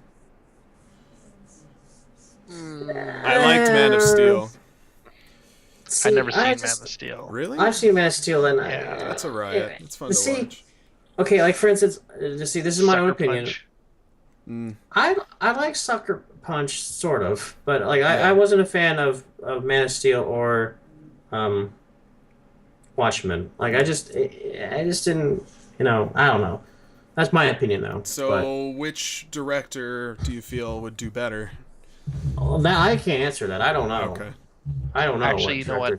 I did like 300. I did like the remake he did of Dawn of the Dead. I thought he did a really good job. I like 300. That was good too. Yeah. And the Legend of the Galaxy or the Legend of the Guardians, the Owls of Garul. My daughter really likes about a movie about owls. Now, a good director, I'll tell you, would be James Gunn. Now he did Guardians of the Galaxy, and you know how well that pulled off. Oh yeah, that was such a fun movie. So I mean, James Gunn alone. I mean, I think he's good at. I think he could do any like superhero type movie, and it'd be good. Okay, so if we take away from the whole, like, he's probably contractually obligated to do Marvel films. James Cameron. I don't know. I don't know how I feel about that. Speaking of James Cameron, did you hear that he just said that how many Avatar films does he have coming out? He's got like 7 planned or some shit like that. Like, it's an insane amount. I'm like, why? Like, I didn't even really care for Avatar in the first place. Why are you doing this? It's a pretty big movie. I mean, like, it's been building a fan base, and I think he wants to put it out like it's Star Wars or something. He wants his own Star Wars, and you gotta keep making movies so the merch keeps getting made, and so, audience continues Still to be the there. number one movie. Avatar? 'Cause- It's Really? It's up there with Titanic, I think. yeah, Titanic has dropped a bit. I don't think it's in the top 3 anymore, or the top 5 even. Let me look it up. Yeah, go top ahead. Okay. Hold on, folks. We're looking up grossing this information. Movies. We are unprepared. Ever. Please stand by. We're definitely Pretty a sure we professional talked about news this. company here. Avatar, first place. Titanic, second place. Oh, Third my God. place, The Avengers. Fourth place, Harry Potter and the Deathly Hallows Part 2. Fifth place, Frozen. 6, Iron Man 3. 7, Transformers Dark of the Moon. 8, Lord of the Rings Return of the King. 9, Skyfall. 10, Transformers Age of Extinction. 11, Dark Knight Rises. Pirates of the Caribbean Dead Man's Chest. Toy Story 3. Pirates of the Caribbean on Stranger Tides. Jurassic Park 1. Okay. We get the idea. It upsets me that Michael Bay, 2 of his films are in the top 10. The fact that Harry Potter movie's on there. That was a good one, though. Surprised me, but yeah. Yeah. And the original Star Wars is in 50th spot. Well, it's had some time. So Yeah. Is that stuff Number adjusted from one. inflation, or is that... Yep. Okay, well, there you have it. So number 1 and number 2, both James Cameron. I'm sure Star Wars Episode 7 will dethrone Avatar. Ooh. I mean, it's a stretch from here, because we still have a year before we Sounds see like it, a but wager. what other big franchise do we have to look forward to next year? Well, Jurassic Park, or I The- should say Jurassic World. The third part of The Hobbit comes out at the end of the month, That's true. so I guess there's still potential in that, because that's the final film, is it not? Mm-hmm. So Now, supposedly, don't give me. I don't know about this or not, but supposedly, Peter Jackson has something planned for more, like Lord of the Rings, Hobbit type universe films. oh yeah, Now, and I'm not sure. I don't know if that was true or not, but he had like several planned. I'm thinking, He seems okay. to Well, be it's really into it. Well, it's because J.R.R. Tolkien's family gave him the rights to add more lore to the Lord of the Rings and that Hobbit world. Well, yeah, he's sitting That's on why gold. he added Legolas to the movie. He wasn't in the books, and that female character, they weren't in the books, but he added them to the movies. to bring in more because- viewers. I didn't know bring in that. viewers and to add more to it and to add more backstory to what's going on and more lore. So he's got the rights to do it. So I wouldn't be surprised if he said, fuck it, that's all I'm going to do is make these Hobbit movies. And, He's continue doing doing that. his own Avatar. well, that's the same with, yeah, because that's all James that Cameron? James That's Cameron all said he's doing. going to do. He's like, I'm just doing Avatar movies. Yeah, he's Fuck like, the rest. fuck everything else. Mm-hmm. And J.J. Abrams, to my knowledge, is only working on the first Star Wars film. And then going So, back to Star so Trek. he says. So he says. Right Well, now. I'm sure he'll be credited as executive producer on the other films that we'll be releasing, but he may be consulted on a few things, but as far as actually like directing and writing the projects, like he's going to take a side seat. That's like Spielberg's he's an executive producer for Jurassic World. Yeah. And So that's all he's doing for it because, it's his franchise. I'm sure he put the biggest dollar into it to make it happen. So I know you guys were talking about, what are some of the big movies for 2015? Yeah. I'll just pick one from each month that will be the biggest. Yeah, give me some for that potentials to dethrone Potentials. Avatar. The biggest movie coming out in 2015 for January is Taken 3 or The Woman in Black 2. Neither Or are Paddington worthy. Bear. Neither of those three are worthy. For February, now there's 3 on here that I think are actually going to be pretty good. First one is SpongeBob, the Sponge Out of Water movie. oh gosh. Jupiter Ascending, which is with Channing Tatum. Okay. And 50 Shades of Grey. Really? Really? For March, we're looking at the Disney Cinderella live action movie. I really don't think it's gonna do so good. For April, you're looking at Paul Blart 2 Mall Cop. Okay, you're just... Wait, you're making this up. No, there's a sequel to Paw Blart. We Are you posted it on kidding me? But That actually, movie the made one a fair think, amount of cash, dude. Actually, the one I'm thinking for April is Be Furious 7. None of these that you've listed to me tell me that it has a chance of succeeding Okay. the Avatar film. Okay. Well, okay, May, May. Here comes May. Hang on. May. Okay. You're looking at Perfect Pitch 2, The Avengers: Age of Ultron, Okay. and Mad Max Road Fury. Now- Fury Road. Up to this Well, point, that's the reboot, isn't it, Avengers. Mad Max? Out of everything there, I feel the Avengers is the one that has potential. Okay. Do you got more in the year that we can?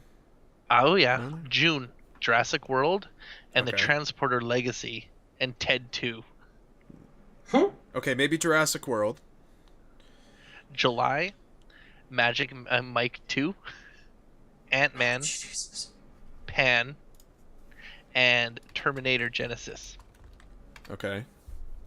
August, Fantastic Four, Goosebumps, Hitman Agent 47, and Crouching Tiger, Hidden Dragon 2. Okay. September, the best thing on there is the Hotel Transylvania 2.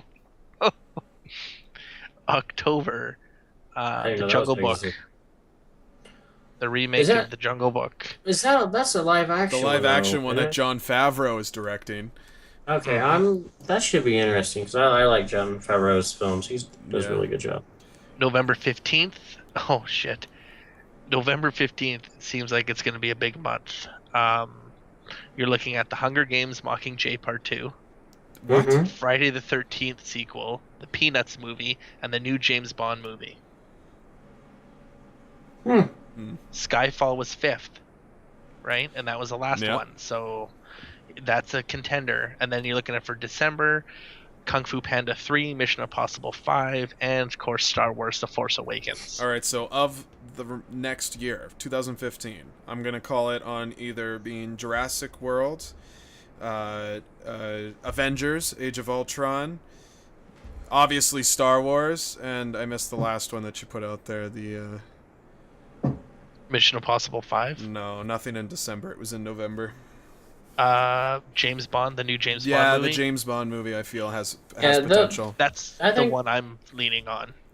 I think those are going to be the top four Yeah. of the whole year. We haven't seen a Jurassic Park film for some time now, so, you know, But there's a reason. Spielberg went on to work on other things. No, because the last one sucked. Well, yeah, obviously. But So we they've- don't talk. It's like the same reason why we don't talk about Indiana Jones 4. Yeah. That happened. Exactly. About as invisible as a crystal skull. Trip on my words there. Well, okay. Speaking of Crystal, or not Crystal. Hold on. Speaking of Jurassic, speaking of Jurassic World, since that just premiered last week too with the Star Wars trailer. I mean, what are your guys' thoughts on it? I mean, do you like the trailer? Or do you think it's gonna? I mean, do you think it's gonna do good? I mean, here it is, the same thing all over again. Here we have a park. I mean, we have a park this time that's actually functional, but just because their sales are down, they decide to make up a new dinosaur.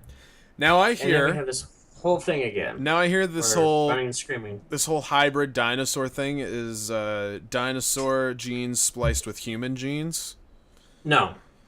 From what I hear, the original plot twist was to make it somewhat of a humanoid dinosaur.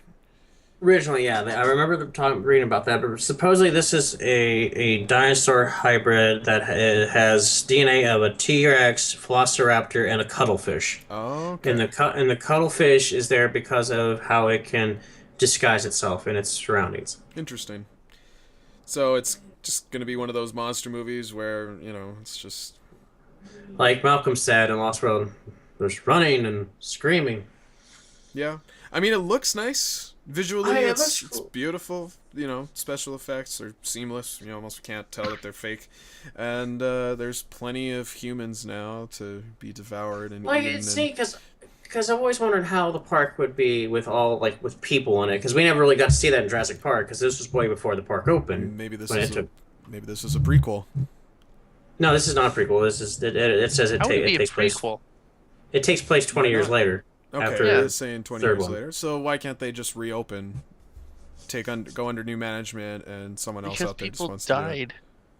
Well, it is under new management. Like the whole thing, it is under new management. This Indian or this Indian who has a corporation, he bought the rights to engines, supposedly, what I've read, and he decided to reopen this park. But they're taking all the security aspects this time. They're trying to do everything right. Mm-hmm. But I don't know. I mean, it looks neat. Like it's going to be interesting to see how this works since the park is now officially open and all.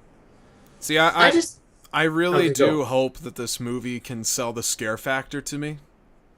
Because that was something that the old Jurassic Parks movies, or at least the first one, rather. I mean, I was much younger, of course, but like that struck fear in me.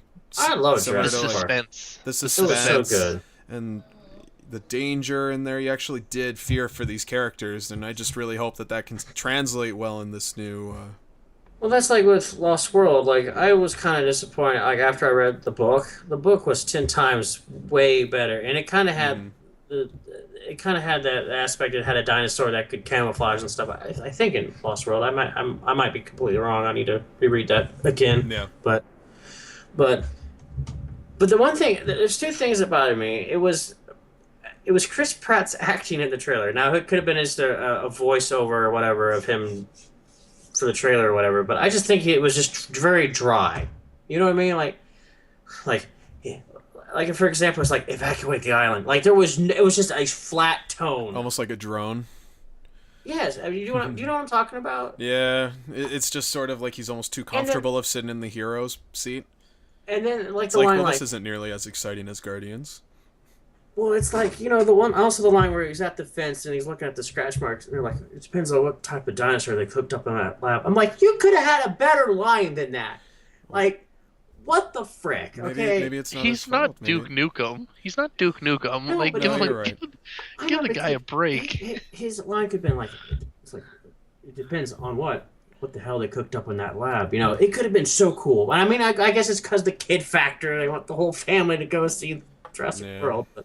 Yeah, you might be onto something there. I don't want to see his acting murdered because some poor writing or a miscast, you know what I mean? Right. I don't know. If this is just nothing more than them cashing on the attention he got from Guardians of the Galaxy. And that's what has me concerned, too. It's like, well, Chris Pratt could see it, but it's like, it's just, I noticed every scene he was in, like, you just went and made a new dinosaur? Probably not a good idea. I'm thinking... And then he's on the bike. Better freaking lines! And he's such a badass. He's on the bike in the middle of the raptors, or whatever dinosaur that is. Now, okay, at the same time, that sounds awesome, but then I'm thinking, how is that possible? Because raptors would attack on sight. I mean, just by reading the books and all, and seeing the movies. And it's like no fear is struck in his eyes. But see, supposedly the T-Rex and the raptors are used to hunt the new creature or whatever. And I'm thinking, okay, either that's going to be the badass thing I've ever seen, or it's going to completely flop the whole movie. Mm-hmm. Yeah, the last thing I want it to be is a slaughter film, just, I don't want another Jurassic Park 3. Okay? Right. Do not ruin this for me. This is bringing me back to my childhood again, and I want it to be good. Zombieland, but done with dinosaurs. Yes. I'd be fine with that. I'd love Zombieland. That was so good. Yeah. So... Get Willie Nelson. Go ahead.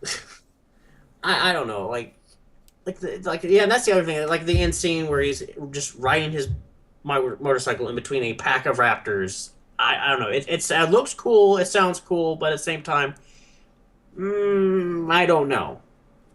Yeah. Well, do you have a Velociraptor? No, I don't have a Velociraptor because they. Well, then you don't know if you can ride beside one. But see, the only thing I can think, until you clone one in your house and you can ride beside it and it doesn't eat your face, you can't say that can't happen. The only thing that makes sense to me, let me just get this out. The only thing that makes sense to me is either he raised those Velociraptors when they were little, and that's how they don't attack it. Like, how zookeepers don't get attacked most of the time from any of the animals they take care of because they've been there since their birth. That could happen. So that's the only other thing I can think of as why they're not attacking him. Anyway, go on, Matt. You were saying something before I interrupted you, and I'm sorry.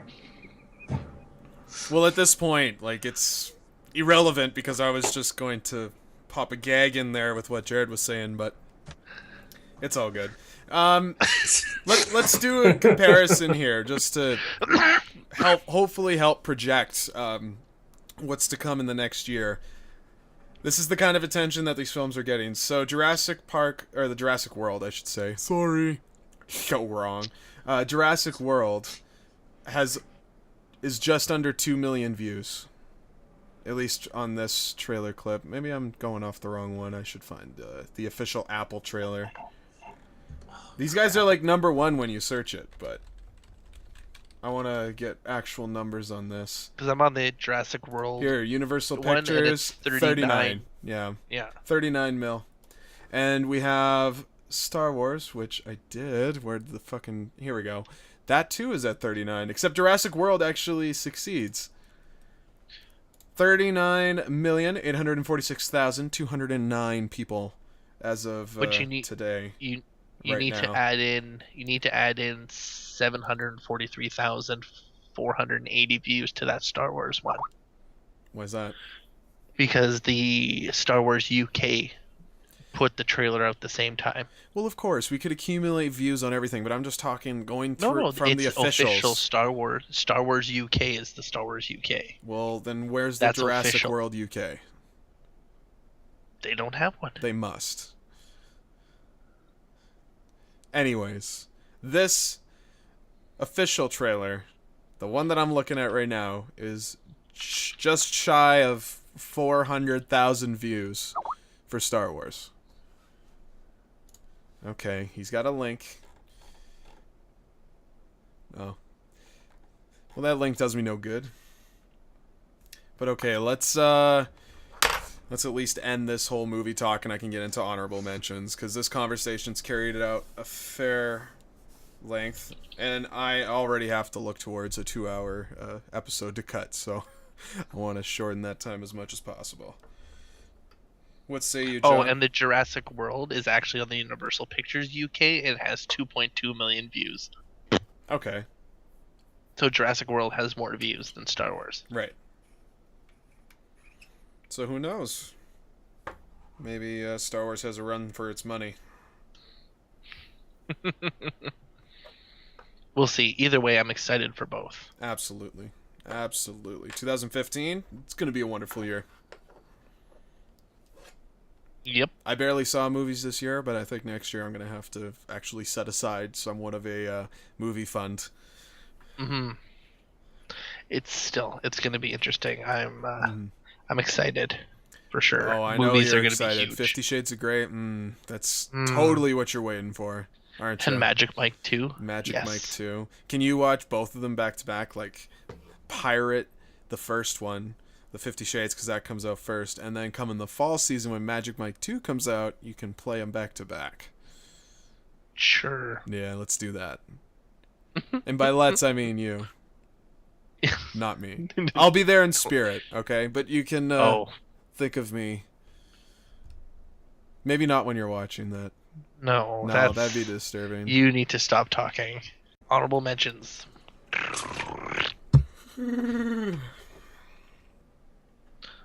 Honorable mentions, not Chewbacca.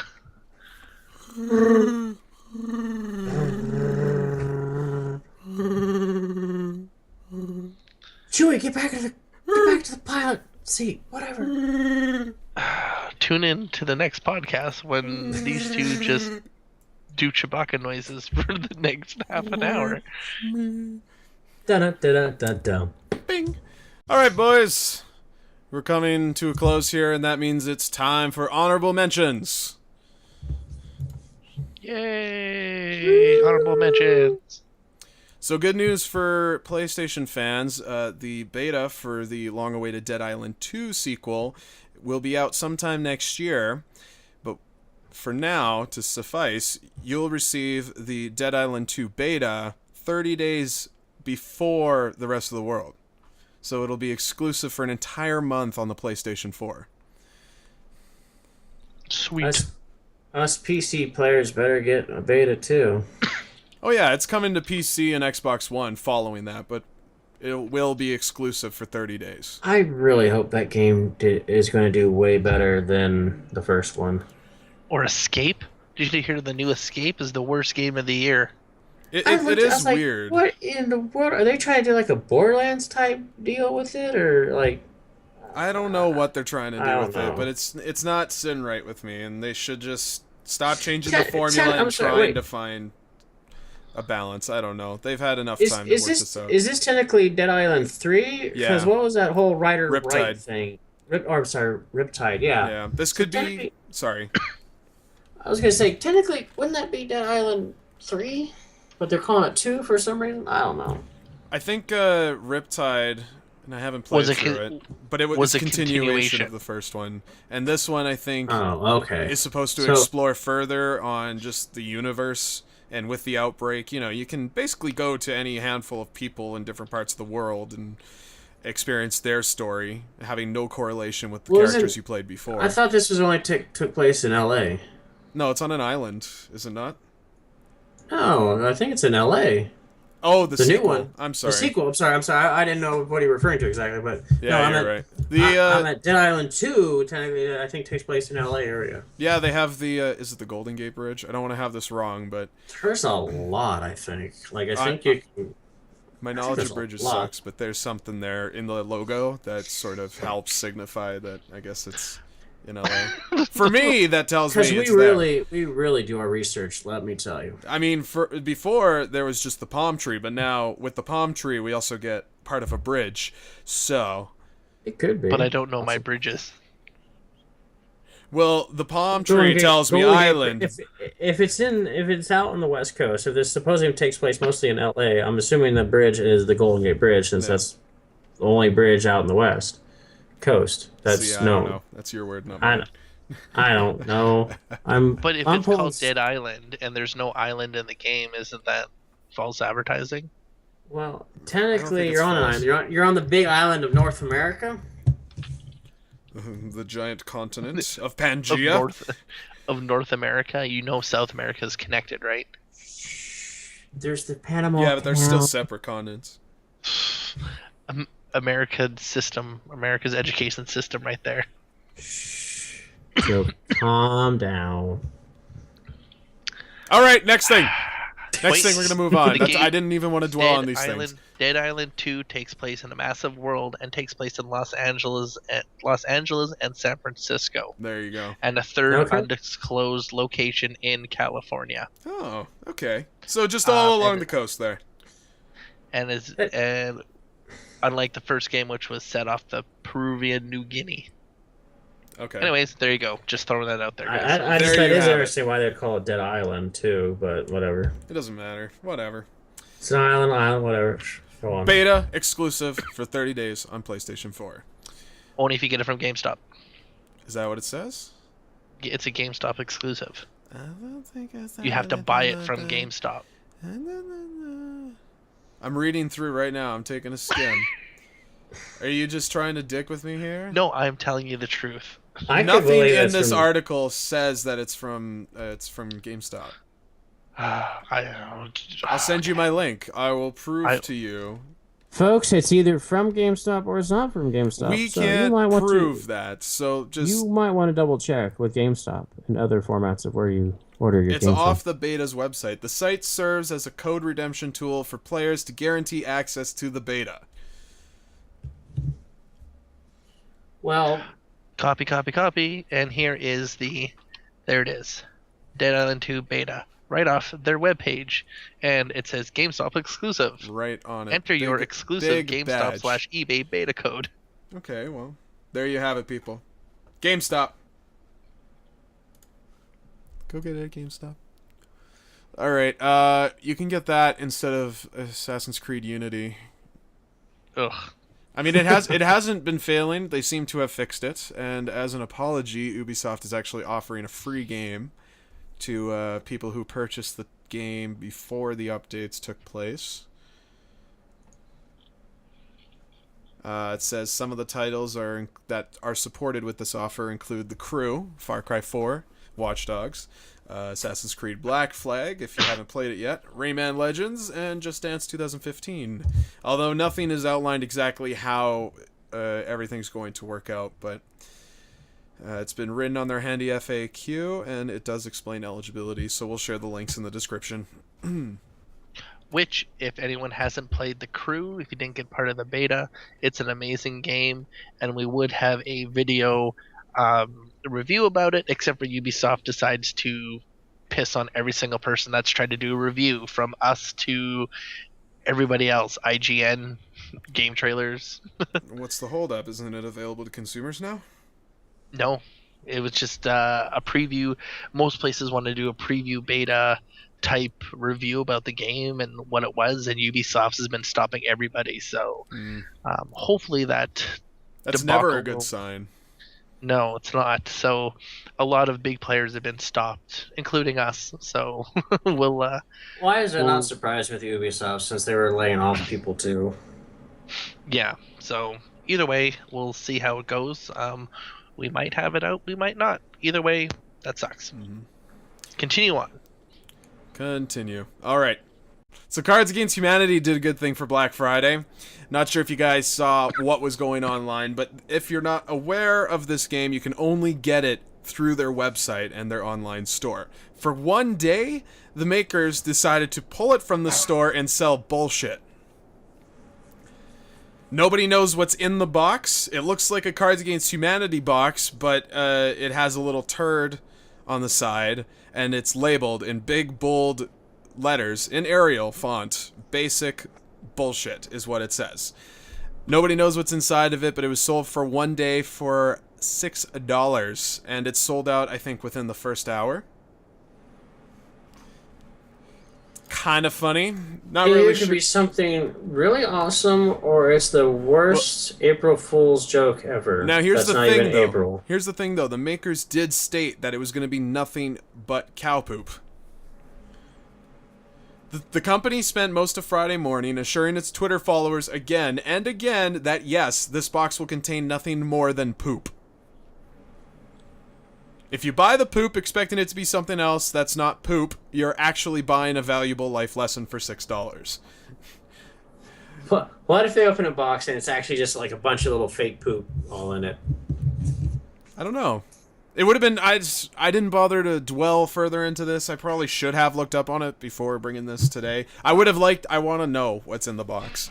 Because if they're just bullshitting us, literally for the sake of selling bullshit...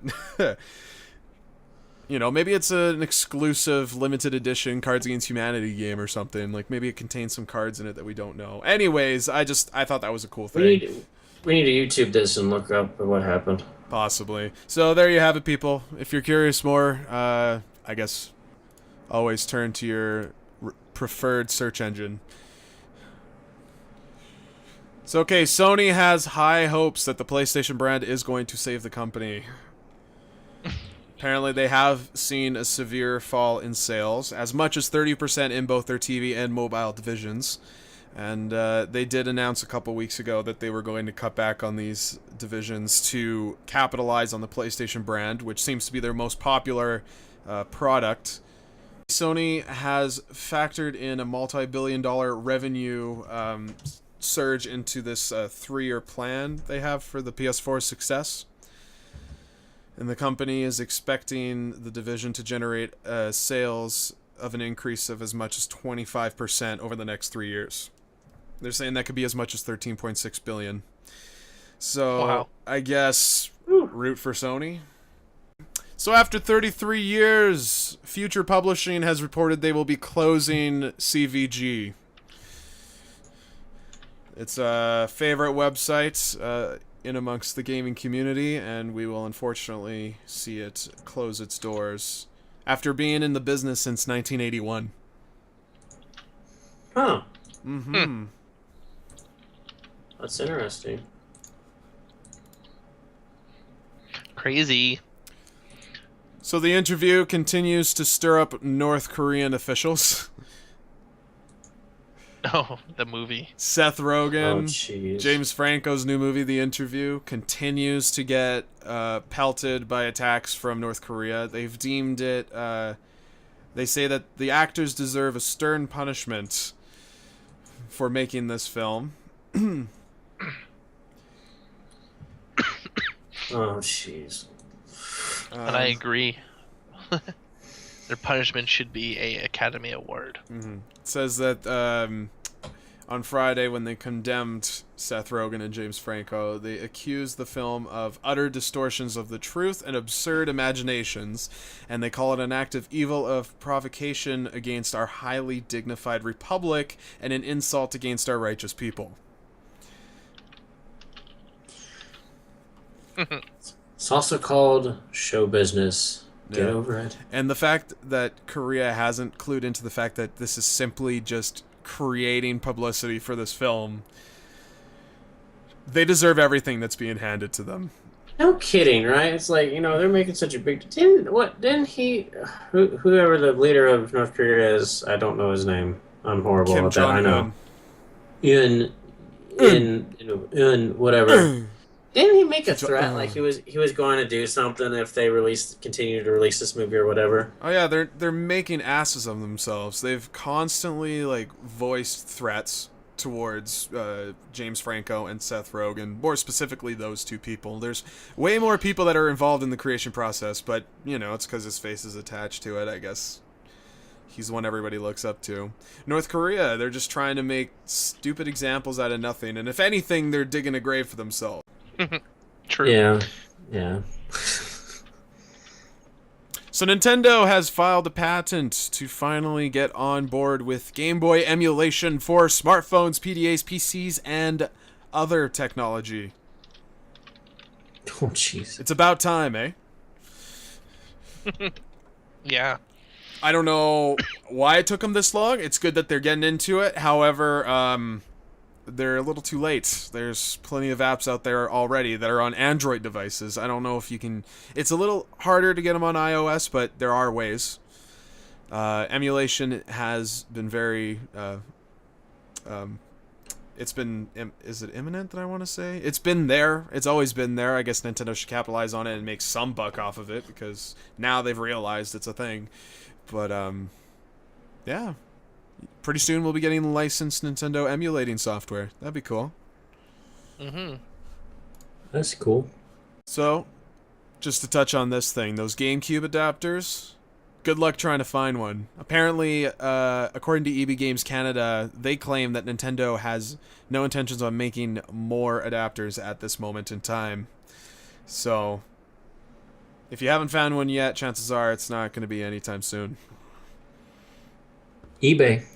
Yeah, they're gonna. Amazon. Their price is probably tripled just based on that claim alone. Once you say that they're limited release, everybody's. People will pay it though. I got my old roommate actually. Well, Garrett, off the co-op couch. He's desperately trying to find one, but he can't. So instead, he gave in and bought a Pro controller because you need something like that to play this game.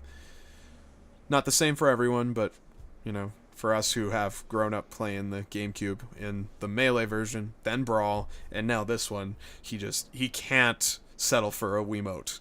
Alright, so the used gaming market can be shady at times, can be tricky even, and GameStop is definitely not ignoring that. And they're capitalizing, or cashing in rather, on this one particular exploit. Of course they are. It's a game that goes by the name of Cubic Ninja 3DS. It's been released, it was released back in 2011. And the interesting thing about this game is that this game is able to let you crack the Nintendo DS console. Mm-hmm. So with it, people have been able to run homebrew applications and emulating software, all kinds of things with it. And the game used to only sell for a measly $5 because it doesn't, nobody's buying it. It didn't make any money, so nobody really cared about it. Now, in light of this phenomenon, GameStop has decided to rack the price up to $39.99. So, anybody out there trying to take advantage of the used gaming market can shove it. The funny thing is that there's actually two versions of Cubic Ninja. One of them has been fixed, one of them hasn't. So if you got one of the first generations of the game, then you can do it. So it's not even guaranteed that those $39.99 at GameStop are actually the right one. Yeah, they're not going to cross-check and legitimize it, of course. It's just, if you're looking for that game in particular, fuck you. Go to eBay. It's on there for $6, $4, 16, 99 cents. Says here they've also passed Xenoblade Chronicles and sold it for $90 Yes. as a used copy. Mm-hmm. That's pretty insane. Mm-hmm. But I don't know why you're going to GameStop for that kind of shit anyways. Go to one of your independent game stores or something like that. Mom and pop stores. The mom and pops, or even your thrift shops. Those are the best because chances are they don't even cross-check any history on the product. They just put it out there. Goodwills are the best. Isn't that right, Indy? Oh yeah. Oh dude, the stuff I found at Goodwill. Like, I've found several like game of the year, or not game of the year, kind of like collector's edition stuff. Minus the game, but I found all like the little goodies and stuff that's been in the stuff, like you would get in the collector's edition. Plenty of good things. Plenty. And that is plenty of news for today, I think. I'm exhausted. We've had a lot to talk about today. Holy crap. This conversation has gone on over 2 hours. So, that's all the hopeful mentions. That's it. Therefore, I would like to bring this podcast to an end, if I may do so. I think so. All right, let's, any more final thoughts? Or, no, fuck it. Let's just close that. Do your sign-offs. This is Kaz Tech from beautiful Ottawa, Ontario. Check out the Console Explosion at the www.theconsoleexplosion.com. Link is in the description. Follow us on Twitter at Console Explosion. And Tate's, check out our Facebook. If you have any questions or concerns, leave it in the comments. We'd love to hear from people.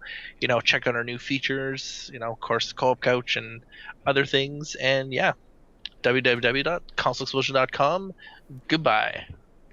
And of course, you know me, I'm Matt. I'm from the Co-op Couch. And as always, you can contact me, follow me on Twitter, do that kind of stuff. At GingyBeardyGuy is the handle. And the email you can get back to me at is coopcouchshow@gmail.com. Why would they do that? Why wouldn't they just go to Twitter? Just whichever you prefer. I don't care. I'm John Sullivan. I'm a graphic designer and future reviewer of Console Explosion. And thanks for listening.